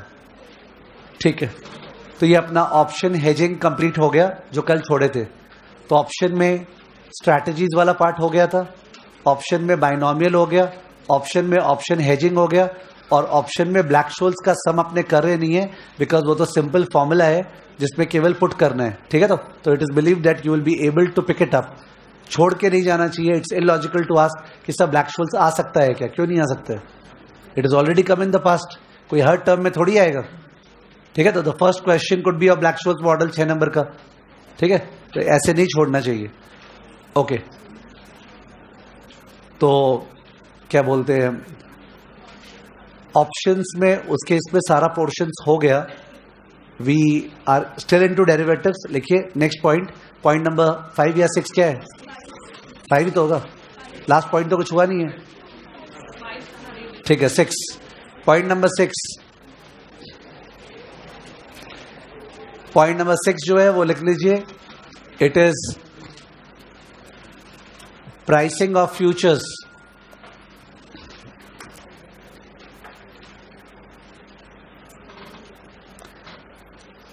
pricing of futures bracket cost of carry model, pricing of futures bracket cost of carry model, cost of carry model। तो कल revise करते समय बीच में एक student ने formula बताया था futures pricing का कि फ्यूचर्स प्राइस से spot price plus interest saved minus dividend foregone. Future से इंटरेस्ट बचता है बिकॉज पैसा देना नहीं पड़ता है, पर डिविडेंड लूज करते हैं बिकॉज डिविडेंड मिलता नहीं है एज कंपेयर टू शेयर, ठीक है। तो फ्यूचर्स का वो प्राइस है। अगर स्टॉक्स का बात कर रहे हैं तो, अगर इंडेक्स का बात कर रहे हैं, डिस्कस हो रहे हैं, तो प्राइस है F is equal to S into e power r minus y into t. Most important formula, क्योंकि इंडेक्स के ऊपर ही ज्यादातर सम आता है। F is equal to S into e power R minus y into t। Index में usually ये लोग क्या बोलते हैं, कंटिन्यूअस कंपाउंडिंग लगाते हैं, ठीक है। तो S into e power R minus y into t, you can find R add हो रहा है, y क्या हो रहा है, लेस, तो इंटरेस्ट ऐड डिविडेंड लेस। और अगर बाई चांस कमोडिटी पे फ्यूचर्स है, कमोडिटी पे फ्यूचर्स है, तो कमोडिटी का हो सकता है स्टोरेज कॉस्ट हो, क्या कॉस्ट, स्टोरेज कॉस्ट तो उसका लगेगा जो कमोडिटी बाई करेगा या कमोडिटी का फ्यूचर्स बाई करेगा। स्टोरेज कॉस्ट किसका लगेगा, जो कमोडिटी बाई करेगा। अगर मैं कमोडिटी बाई करूंगा I have to store it, futures buy किया तो कुछ तो बाई नहीं किया, बेट लगाया है केवल, तो जाहिर है स्टोरेज कॉस्ट भी सेव्ड होता है। जैसे फ्यूचर्स से इंटरेस्ट बचता है ना, पैसा बचता है, वैसे स्टोरेज कॉस्ट भी बचता है, वो भी क्या होगा, ऐड। और अगर कमोडिटी से कोई कैश फ्लो है, मॉनेटरी बेनिफिट, तो वो डिविडेंड टाइप हो गया, वो क्या होगा, लेस। उसके अलावा एक वर्ड होता था कन्वीनियंस यील्ड, क्या वर्ड, कन्वीनियंस यील्ड मतलब non monetary benefit from a commodity, okay.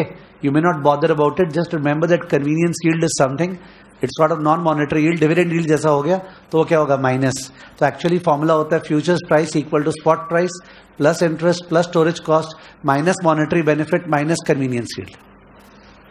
इन सब में सारे कंपोनेंट सब में काम नहीं आते हैं, वो डेटा देख के दिख जाता है, इस समय ये काम आएगा, इस समय ये काम आएगा, but the whole should be known, ठीक है, कि फ्यूचर्स प्राइसिंग में ये सारे कंपोनेंट काम आते हैं।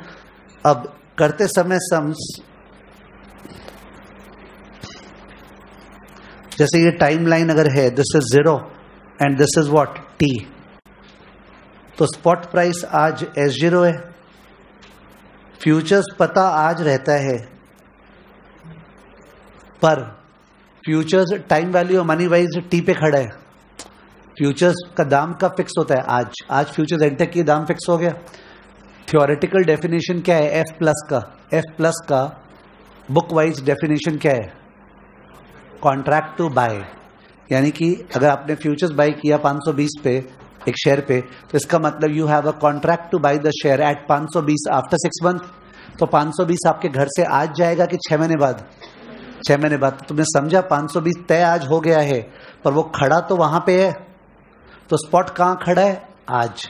फ्यूचर्स पता आज है, पर खड़ा कहां पे है, टी पे। This is important.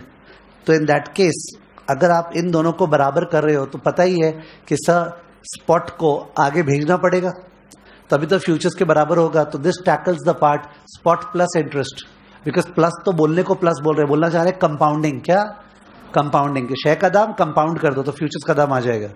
उसके अलावा अगर सपोज स्टोरेज कॉस्ट यहां और यहां दिया हुआ है, स्टोरेज कॉस्ट बीच में बिखरा हुआ है, तो स्टोरेज कॉस्ट को ऐड करना वो तो पता है, बट ऐसे थोड़ी ऐड कर सकते हैं। स्टोरेज कॉस्ट को भी तो वहां पहुंचाना पड़ेगा। वहां पहुंचाने के बाद क्या करेंगे? ऐड। सब चीज को वहां पहुंचा रहे, देख रहे हो लेफ्ट साइड में मेरा एफ है, क्या है? F.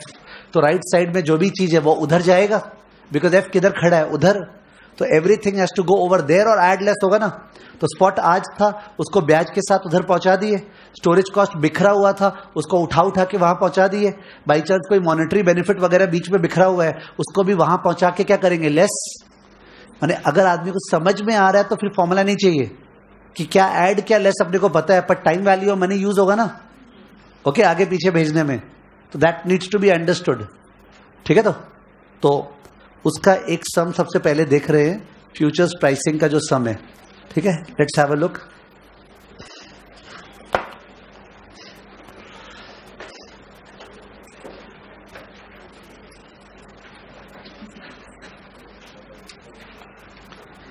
Page number 178, question number 128,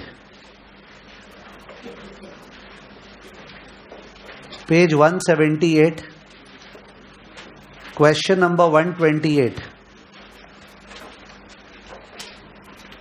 question number 128. Suppose that there is a futures contract on a share presently trading at ₹1000. Life of the futures contract is 90 days. During this time, the company will pay dividend of 7.5 in 30 days, 8.5 in 60 days, and 9 in 90 days. बिखरा हुआ dividend है, सबको उधर ले जाना पड़ेगा। Assume that the continuously compounded risk-free rate of interest is 12% per annum. Continuously compounded बोल दिया तो जो भी आगे पीछे भेजना है उसके लिए e पावर होगा। You are required to find out the fair value of the contract if no arbitrage opportunity exists. ठीक है? तो सम में नीचे में e to the power -0.01, e to the power -0.02 और e to the power क्या? -0.03 और फिर e to the power 0.03 दिया है। ये e to the power minus जो दिया है वो तो हो गया 1 by e to the power कुछ, e to the power minus something is 1 divide by e to the power कुछ ना। तो ये लोग तो प्रेजेंट वैल्यू करने के लिए दिया है। क्या करने के लिए?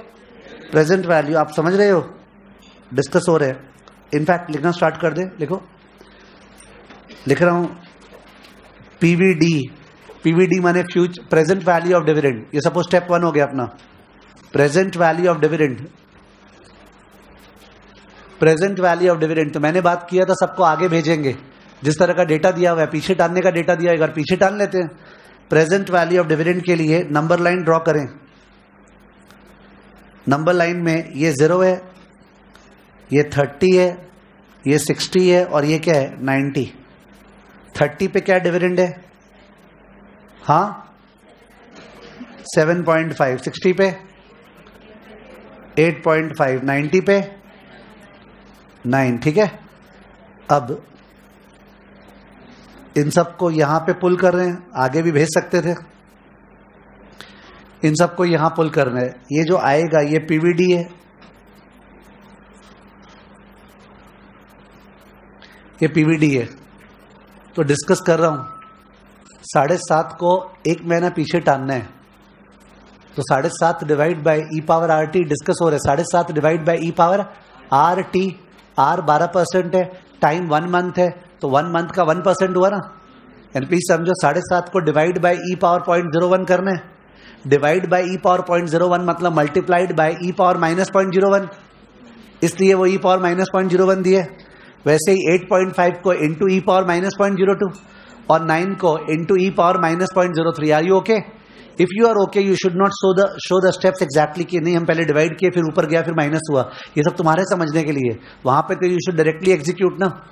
तो इसलिए लिख लो therefore PVD equal to, directly लिख रहे हैं 7.5 इंटू 0.9905 प्लस 7.5 8.5 था सॉरी 8.5 इंटू 0.9802 प्लस क्या था लास्ट वाला 9 इंटू 0.97045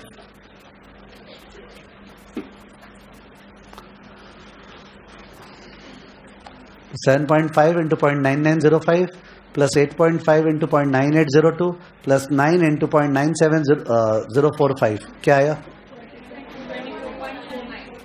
24.49 24.49 कहाँ पे खड़ा है आज? शेयर का दाम कहाँ खड़ा है आज?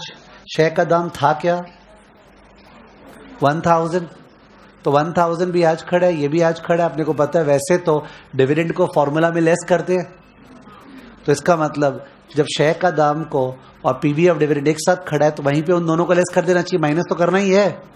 तो वहीं पे अगर माइनस कर दिया, डिस्कस कर एक बार, तो 1000 में से 24.49 कैलसी में लेस, 1000 में से 24.49 लेस क्या आया 975 पॉइंट समथिंग। वो तो आज आया पर उसको भेजना आगे है, तो भेजना आगे है 3 महीना आगे, तो इंटू ई पावर 0.03 होगा, और ई पावर 0.03 भी दिया हुआ है, देख लो दिया हुआ है ना, तो इंटू 1.03045 इंटू 1.03045 क्या आया 1005.21 लिख लो। स्टेप 2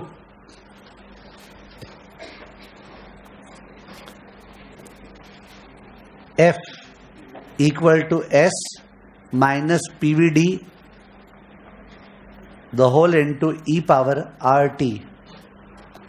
मैंने लिख दिया S minus PVD, because minus तो करना ही है डिविडेंड, तो आज टान के माइनस किए, करेक्ट है। तो equal to 1000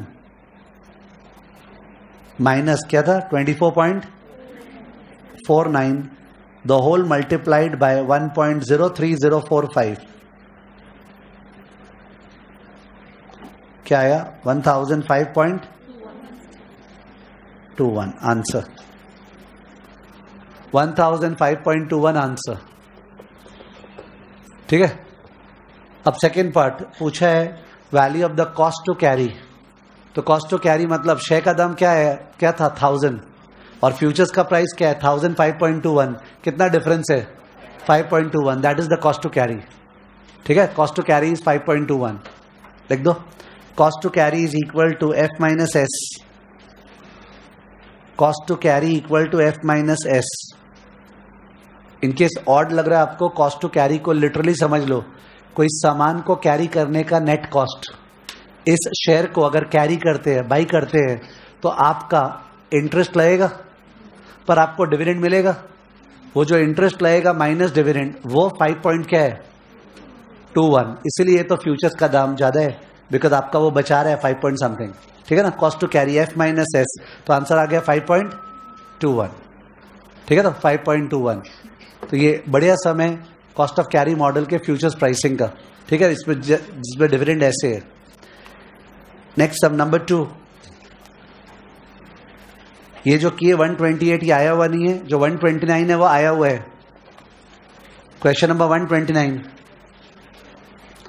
question number 129, this sum is the past sum, papers में आया हुआ है। ऑन 31/8/2011 अगस्त के एंड में value of the stock index में the field should be E power was 2200। तो ये एस है, S. Risk free rate of interest is 8% per annum, ये आर है। Dividend yield on this stock index is as under. तो dividend yield दिया हुआ अपने, तो अगस्त एंड में खड़े हैं, तो अगस्त के बाद एक हॉरिजॉन्टल लाइन मार्क कर देना चाहिए कि आप अगस्त के एंड में खड़े हैं, तो अगस्त के बाद एक हॉरिजॉन्टल लाइन मार्क कर दिए। तो उसके बाद assume that interest is continuously compounded daily, continuous compounding है। find out the future price of the contract deliverable on 31st December। तो अगस्त एंड में कॉन्ट्रैक्ट है, दिसंबर एंड का। कितने महीने का कॉन्ट्रैक्ट है 4 महीने का, और आपको डिविडेंड दिख रहा है सितंबर अक्टूबर नवंबर दिसंबर का डिविडेंड दिखा, उसका एवरेज निकालो। सितंबर अक्टूबर नवंबर दिसंबर का डिविडेंड का एवरेज 3.25%, वो एवरेज, वो हो गया वाई, क्या हो गया वाई, डिविडेंड यील्ड। तो अपने को एस पता है, आर पता है, वाई पता है, टी पता है, और अपने को फ्यूचर्स प्राइस निकालना है। ठीक है, तो ओके, तो इन दैट केस लिख दो F equal to S into e power r minus y into t. T को लेके झमेला हो सकता है बिकॉज ये लोग कैसे डेज काउंट किया होगा। तो अगर अपना जब पावर में जो आएगा ना, पावर में वो अगर इनके आसपास आता रहे, इनका जो आया है, तो अपना जो एग्जैक्ट आया है उसके बजाय उन लोग का लिख देना चाहिए। समझ गए? तुम्हारा सपोज आ रहा है 0.01587, you should not use it. 0.01587 है, वो लोग का 0.01583 है, तो इसका मतलब you should be smart enough to just write what they have given. ठीक है, इफ इट इज क्लोज। ठीक है, तो in that case equal to share का दाम था 2200 into e power, interest rate था 0.08, वाई हम लोग ने निकाला एवरेज में क्या आया था, तो 0.0325, और जो टी है 4/12, टी इज 4/12। तो चेक करो पावर में क्या आ रहा है, पावर में चेक करो तुम लोग क्या आ रहा है, 0.08 माइनस 0.0325 इंटू 4/12, 0.01583 आ रहा है, इंटू 0.01583 पुट कर दिया उसका value. What is the answer? 2200 into 1.01593, बताइए। 2235 2235 2235। ओके, ये जो भी प्राइस निकाल रहे हैं, फ्यूचर्स प्राइस ये जो निकाल रहे हैं, अगर एक्चुअल फ्यूचर्स प्राइस बाजार में इसके बराबर नहीं हुआ तो आर्बिट्राज होगा। ये जो निकाल रहे हैं एफ, ये तो है शुड बी, एक्चुअल फ्यूचर्स का दाम इससे अलग अगर है तो क्या होगा, आर्बिट्राज। अगर फ्यूचर्स ओवर प्राइस्ड है, बाजार में फ्यूचर्स का दाम ज्यादा है, तो फ्यूचर्स क्या करेंगे, सेल, तो स्पॉट क्या करेंगे, बाय। स्पॉट बाई करने के लिए पैसा चाहिएगा, तो क्या करेंगे, बोरो।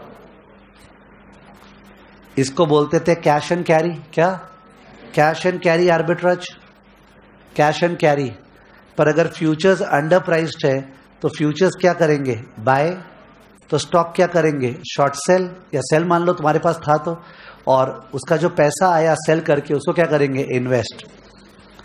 This was reverse cash and carry. ठीक है, तो ये आर्बिट्राज इसलिए है बिकॉज सिंस आपने दोनों किए ना उल्टा, स्पॉट फ्यूचर्स, तो बाद में जाके चाहे दाम बढ़े चाहे दाम गिरे, डजेंट मैटर। क्योंकि अगर ये वाले जो बोर्ड पे दिख रहा है अभी, दाम बढ़ा तो एस प्लस पे फायदा होगा, एफ माइनस पे क्या होगा, लॉस।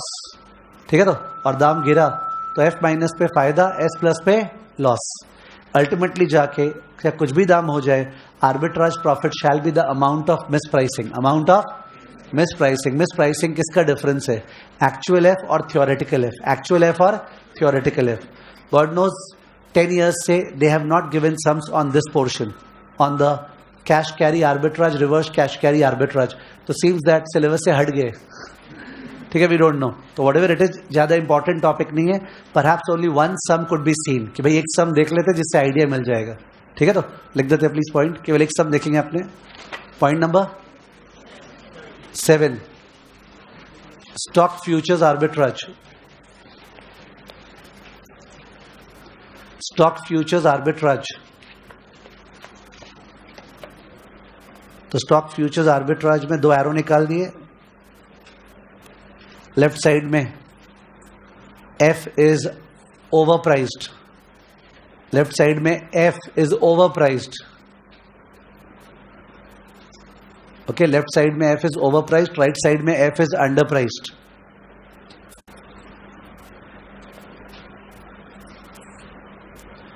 तो एफ जो ओवर प्राइस्ड है उसमें अपने पहले लिख देते हैं एफ माइनस फिर लिखते हैं एस प्लस एंड बोरो।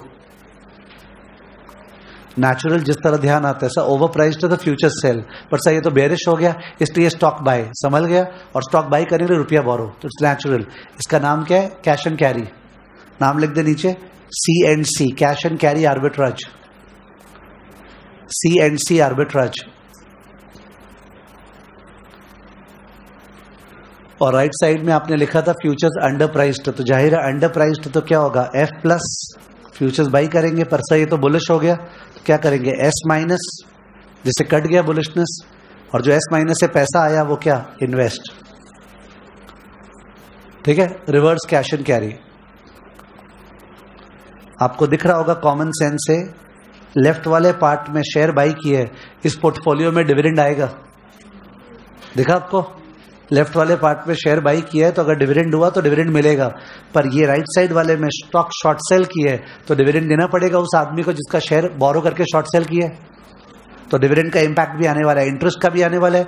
तो 4 इंपैक्ट है, फ्यूचर्स का दाम क्या चेंज हुआ, स्टॉक का दाम क्या चेंज हुआ, और बोरो किए तो उसका इंटरेस्ट, और उसके अलावा क्या? डिविडेंड। चारों हिसाब दिखाना पड़ता है, मिस प्राइसिंग के बराबर है। ठीक है ना? ओके, तो क्वेश्चन देख रहे हैं, question number 131।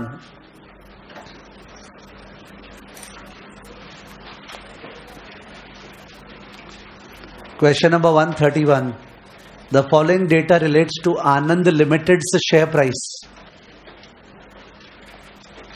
Current price per share 1800, 6 month futures price 1950। Theory wise, खासकर ओल्ड सिलेबस में इसको कंटैंगो बोलते हैं, क्योंकि फ्यूचर्स का दाम स्पॉट से ज्यादा है ना, दैट्स कॉल्ड व्हाट? कंटैंगो। और फ्यूचर्स का दाम स्पॉट से कम है तो उसको बोलते हैं बैकवर्डेशन। मैंने ओल्ड सिलेबस वर्ड यूज किया बिकॉज वो लोग के थियरी आ सकता है उससे, कंटैंगो बैकवर्डेशन। न्यू सिलेबस में बहुत सारा थ्योरी है तो उसका स्कोप नहीं है। ठीक है, तो 1800 स्पॉट है, फ्यूचर्स 1950 है। तो ऐसा फील हो रहा है ये डेटा देख के कि सर शेयर खरीद लेना चाहिए 1800 पे और फ्यूचर्स बेच देना चाहिए 1950 पे, तो 150 तो ऐसे ही कमा लिए। बट 1800 का शेयर खरीदेंगे तो इंटरेस्ट लग जाएगा ना।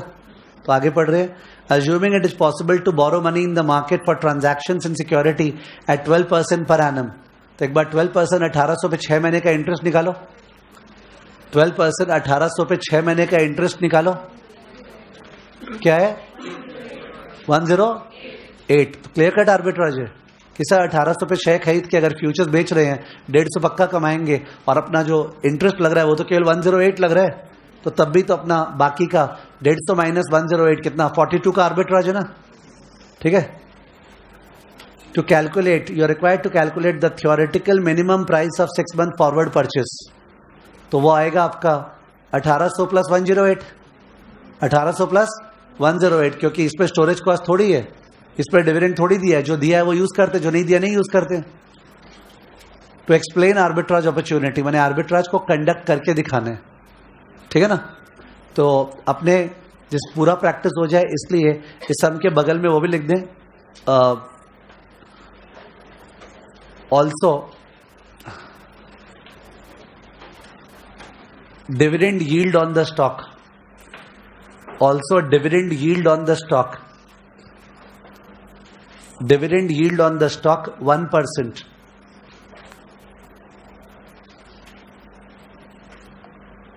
ठीक है, 1%। तो 1% ऑफ 1800 तो 18 रुपया हुआ ना, तो 18 रुपया डिविडेंड ऐड होता है कि लेस होता है? फॉर्मूला में लेस होता है, तो एक्चुअली अपना 1800 प्लस 108 माइनस 18 है ना, डिस्कशन वाइज ये आएगा F। ठीक है, चलो करते हैं sum. First part theoretical F। Theoretical F का मतलब एक्चुअली हो गया जो अपने IV0 यूज करते हैं ना बाकी चैप्टर्स में, शुड बी, तो फ्यूचर्स का IV0। Theoretical F equal to S plus interest saved minus dividend forgone, S plus interest saved minus dividend forgone, S plus interest saved minus dividend forgone, यानी 1800 plus 12% of 1800 into 6/12 minus 1% of 1800। तो dividend yield में हम लोग into 6/12 नहीं करते, पर जो interest है उसमें इंटू 6/12 किए। डिविडेंड यील्ड में 6/12 तब करते हैं जब वो लिखा रहता है एनुअलाइज्ड डिविडेंड यील्ड। ठीक है, तो ब्रेकअप हो गया 1800 प्लस 108 माइनस 18, 1800 प्लस 108 माइनस 18 क्या 1890, 1890। Second part,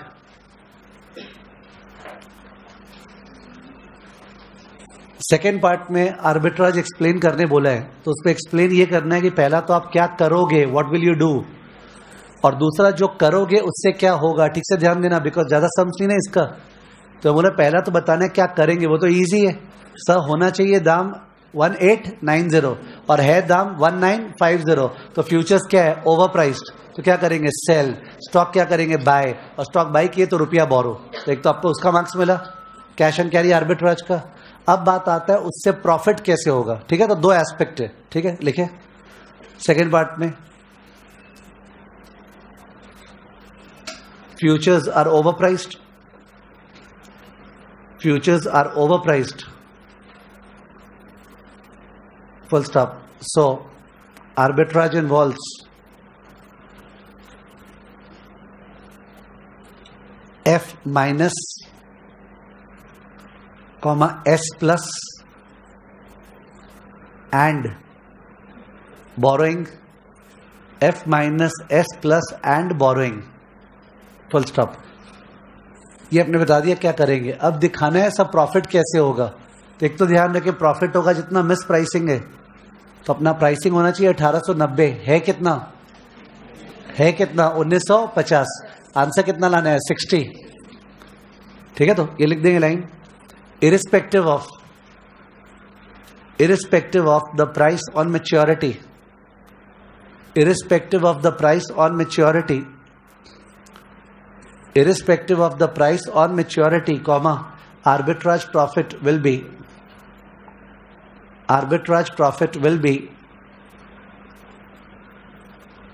the amount of mispricing,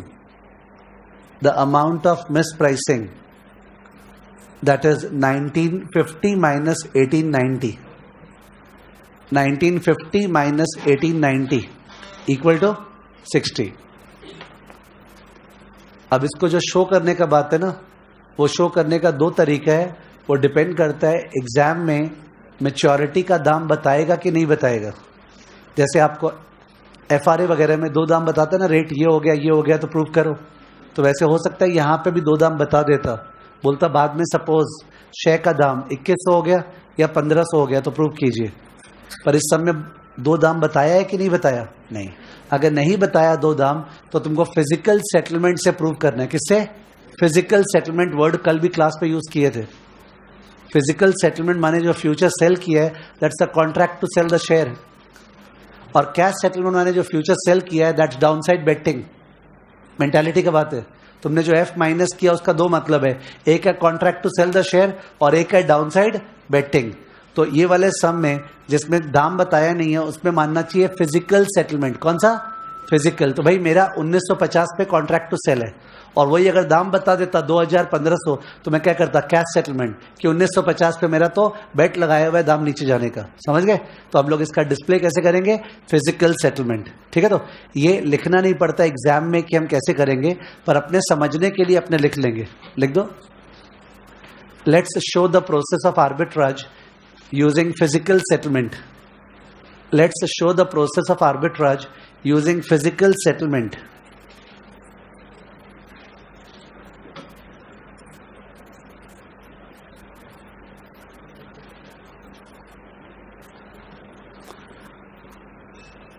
okay, तो मैं 3 कॉलम बना रहा हूं। पहला कॉलम पर्टिकुलर्स, दूसरा column cash flow at t equal to 0, तीसरा column cash flow at t equal to 3 months था क्या? 6 मंथ्स। तो हम लोग दिखाना चाह रहे हैं अभी क्या कैश फ्लो हुआ, बाद में क्या हुआ। समझो आर्बिट्राज का हमेशा डेफिनेशन क्या बोलते हैं, खासकर पोर्टफोलियो में, एक ऐसा एक्टिविटी जिसमें आज पैसा जाए कि नहीं जाए, नहीं जाए। एक ऐसा एक्टिविटी जिसमें ना रिस्क है, ना पैसा जा रहा है और पक्का से रिटर्न है, ना रिस्क है, ना पैसा जा रहा है और पक्का से रिटर्न है। तो मेरे को दिखाना है कि cash flow at t equal to 0 में क्या आएगा, 0, कि देखो जो भी किया उससे पैसा 0 लगा और देखो पैसा आ गया, वो शो करना है अपने को। तो उसके लिए पर्टिकुलर्स में पॉइंट नंबर ए हमने किया आज S प्लस शेयर बाई किया था ना, तो शेयर बाई किया, तो शेयर बाई करने से आज पैसा क्या होता है, जाता है। कितना गया, शेयर का दाम क्या था 1800, शेयर बाई किया 1800 गया, और बाद में उस शेयर को अपने सेल कर देंगे तो कितना आएगा, सॉरी शेयर जो अपने बाई किया 1800 गया, शेयर जो बाई किया 1800 गया, वो शेयर को अपने एक्चुअली सेल करेंगे फ्यूचर्स में, किसमें, कॉन्ट्रैक्ट टू सेल है ना, contract to sell the share है, तो शेयर तो देना पड़ेगा, वहीं तुम्हारे पास 1950 क्या होगा, आएगा, समझ गए। तो शेयर बाई किया 1800 गया। अभी आगे चलते हैं, बी एफ माइनस किया तो आज कुछ नहीं हुआ, और 1950 रुपया हमारे पास आ गया बिकॉज हमने शेयर डिलीवर कर दिया। तो यहां लिख रहा हूं 1950, शेयर बाई किया तो आज 1800 गया, फ्यूचर सेल किया तो आज तो कुछ नहीं हुआ, पर बाद में 1950 रुपया मिला, वही वाला ऊपर वाला शेयर देने में, ठीक है। तीसरा, इंटरेस्ट एक्सपेंस, तुमने बोरो किया था, याद है, तुम्हारा बोरिंग का इंटरेस्ट निकाला हुआ है फॉर्मूला के अंदर, कितना 108 तुमने निकाला था कैलकुलेशन में, और सर 108 तो वहां जाएगा ना, गलती हो गया, 108 उधर जाएगा, 108 उधर गया। इनफैक्ट ये मेरे को लिखना चाहिए था, बेटर रहता, बोरो लिख दो, बोरो लिखते, तो बोरो में आज 1800 आया, सही है, बोरो में आज क्या 1800 आया, और बेस्ट रहता मैं इसको चेंज कर रहा हूं, तो बाद में कितना जाएगा, 1800 प्लस 108, 1800 प्लस 108 कितना, 1908, ये बेटर प्रेजेंटेशन है। मैंने लिखा है वहां बोरो, तो बोरो में आज 1800 आया और बाद में इंटरेस्ट के साथ 1908 गया। उसके बाद पॉइंट नंबर डी, डिविडेंड जो है कितना मिला, डिविडेंड कितना मिला, हाँ 18, चाहते तो डिविडेंड ऊपर दिखा सकते थे, जो शेयर बाई किए तो आज 1800 गया और डिविडेंड यहां पे आया, यहां भी दिखा सकते थे, वो प्रेजेंटेशन का बात है, ठीक है। तो अल्टीमेटली ये हिसाब किताब हुआ है। तो इस हिसाब किताब में आज के दिन कैश फ्लो क्या आया है, -1800 प्लस 1800 क्या, 0, और इधर में 1950 आया शेयर बेच के, और 1908 गया बोरिंग चुका के, 42 प्लस 18 हाउ मच, 60, प्रूव हो गया ना, ओके। ये है फिजिकल सेटलमेंट वाला चीज, फिजिकल सेटलमेंट। इनफैक्ट 3 चीज लिखते बेस्ट रहता कि शेयर बाई किया 1800 गया, यहां डिविडेंड आया, फ्यूचर सेल किए तो यहां कुछ नहीं हुआ, यहां 1950 आया, बोरो किए तो 1800 रुपया आज आया और बाद में लौटाए, तो 3 चीज से हो जाता ना, जो 3 चीज कर रखा था, एफ माइनस एस प्लस और क्या, बोरोइंग। तो dividend could have been shown along with the share, यहां पे शो कर सकते थे अपने, इसको बोलते हैं physical settlement. What settlement, physical, ठीक है। तो ये तो क्या हो रहा है ना, टेबल में शो करने का टेंशन हो रहा है, वरना शो करने का टेंशन अगर हटाओ तो क्या इजी है, एस प्लस मेरे पास शेयर है 1800 का, और एफ माइनस मेरे को बेचना है कितने में, 1950 पे, कितना फायदा होगा, 150, सीधा तो है, और इंटरेस्ट जाएगा 108, 18 रुपया आएगा। वो तो प्रेजेंटेशन के चक्कर में वैसे कॉलम बनाना पड़ रहा है, ठीक है ना।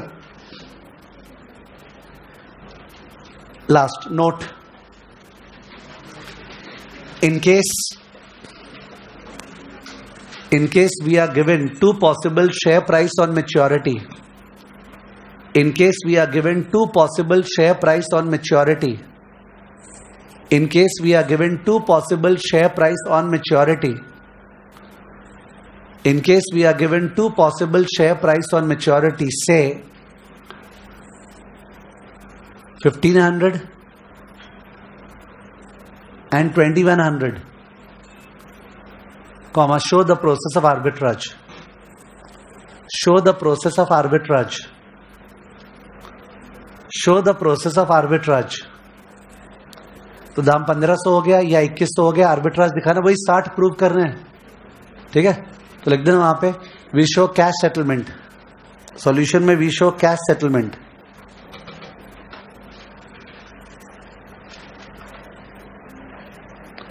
Particulars F equal to ST equal to 1500,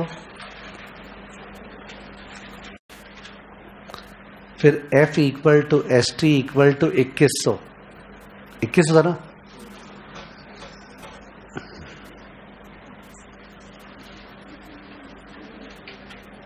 number A S plus eight 1800. अब बाकी चीज को भूल जाएं. शेयर अगर बाई किया 1800 पे और शेयर का दाम 1500 पे हो गया तो गेन या लॉस? लॉस कितना? 300. फिर से शेयर बाई किया 1800 पे, दाम हो गया 2100, तो गेन या लॉस? गेन कितना? 300. ये शेयर का हिसाब है. नेक्स्ट है बी F माइनस एट 1950. इसका मतलब नीचे का शर्त 1950 पे नीचे का शर्त लगाया, दाम नीचे गिर गया, कितना फायदा? 450. तो 1950 पे नीचे का शर्त लगाया, दाम बढ़ गया, लॉस कितना? 150. यू विल फाइंड क्या हो रहा है, अगर ठीक से ध्यान दोगे 150 का हिसाब आते जा रहे हैं, बिकॉज वही तो 150, 1800 और 1950. सी इंटरेस्ट एक्सपेंस, क्योंकि आपने बोरो किया था, कितना था? 108. चाहे कोई भी दाम हो जाए, तो दोनों कॉलम में दिखा रहा हूं कि सर दाम चाहे कुछ भी हो, आपका 108 का एक्सपेंस तो लग ही गया. और dividend income, D dividend income, dividend income कितना है? 18. चाहे कुछ भी दाम बाद में हो जाए, सॉरी ब्रैकेट में नहीं होगा, डिविडेंड इनकम पॉजिटिव है. टोटल क्या आया? 60. प्रूविंग दैट डजंट मैटर, दाम चाहे कुछ भी हो, बाद में 60 रुपया का आर्बिट्राज प्रॉफिट. ठीक है, 60 रुपीज का आर्बिट्राज प्रॉफिट. तो ये आर्बिट्राज का सम होता है, जो बहुत ही इनफ्रीक्वेंट है अभी. पर आप एक सिंगल सम देख के जा सकते हो, क्योंकि इसमें डिविडेंड भी है, इंटरेस्ट भी है, सब कुछ है. ठीक है, तो okay.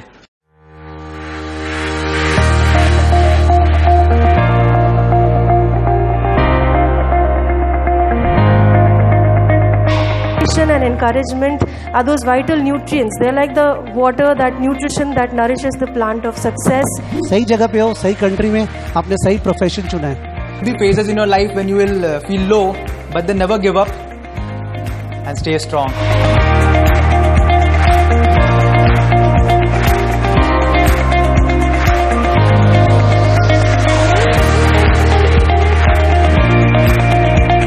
There is no shortcut to success. Seriously, there is no shortcut. एकदम चिल मार के पढ़ो, नॉर्मल, सीरियसली.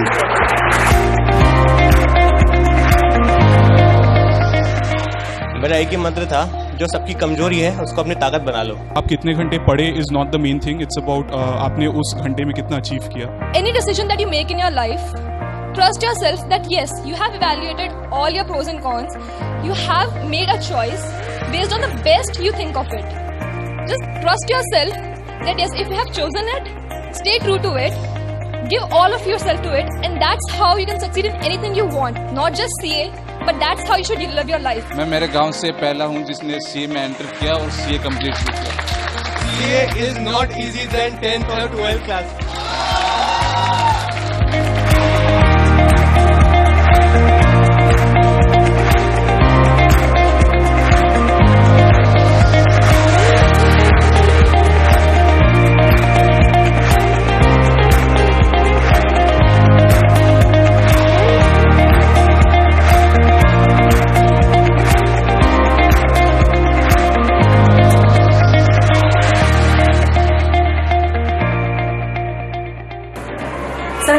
Educational Institute की much awaited felicitation ceremony for the top rank holders of the country बस खत्म हो चुकी है. और अब हम एक एक करके हमारे स्टूडेंट से बात कर रहे हैं, किस तरह उन्होंने इंस्पिरेशन ली है हमारे टॉप रैंक होल्डर से. बहुत ही प्रोडक्टिव था, कंस्ट्रक्टिव था, and after speaking to the rank holders we have learned new strategies to prepare for our inter and for our CA course. एक चीज ये सीखी कि कभी मार्क्स के पीछे मत भागो, यही एम है कि अच्छे से पास होना, जितना अच्छा हो सके आगे सब अपने आप। Sanjay sir's method is like one of the best methods. It's a really frank method, and the way he teaches is a very informal one. So students kindly get to know the concept really well. And all the rank holders said that the notes are really well, and just study the notes and you clear the exams really well. That's it. Today I learned that आप जो deserve करते हो उसके लिए prepare करो, marks के बारे में मत सोचो, मार्क्स तो झप मार के आएंगे। इनसे मिलके पता चला कि मतलब पढ़ाई कैसे आगे करना है, मोटिवेशन भी मिला कि वो टेलर के बेटे होकर कि जब रैंक 1 ला सकते हैं तो हम भी ला सकते हैं मतलब।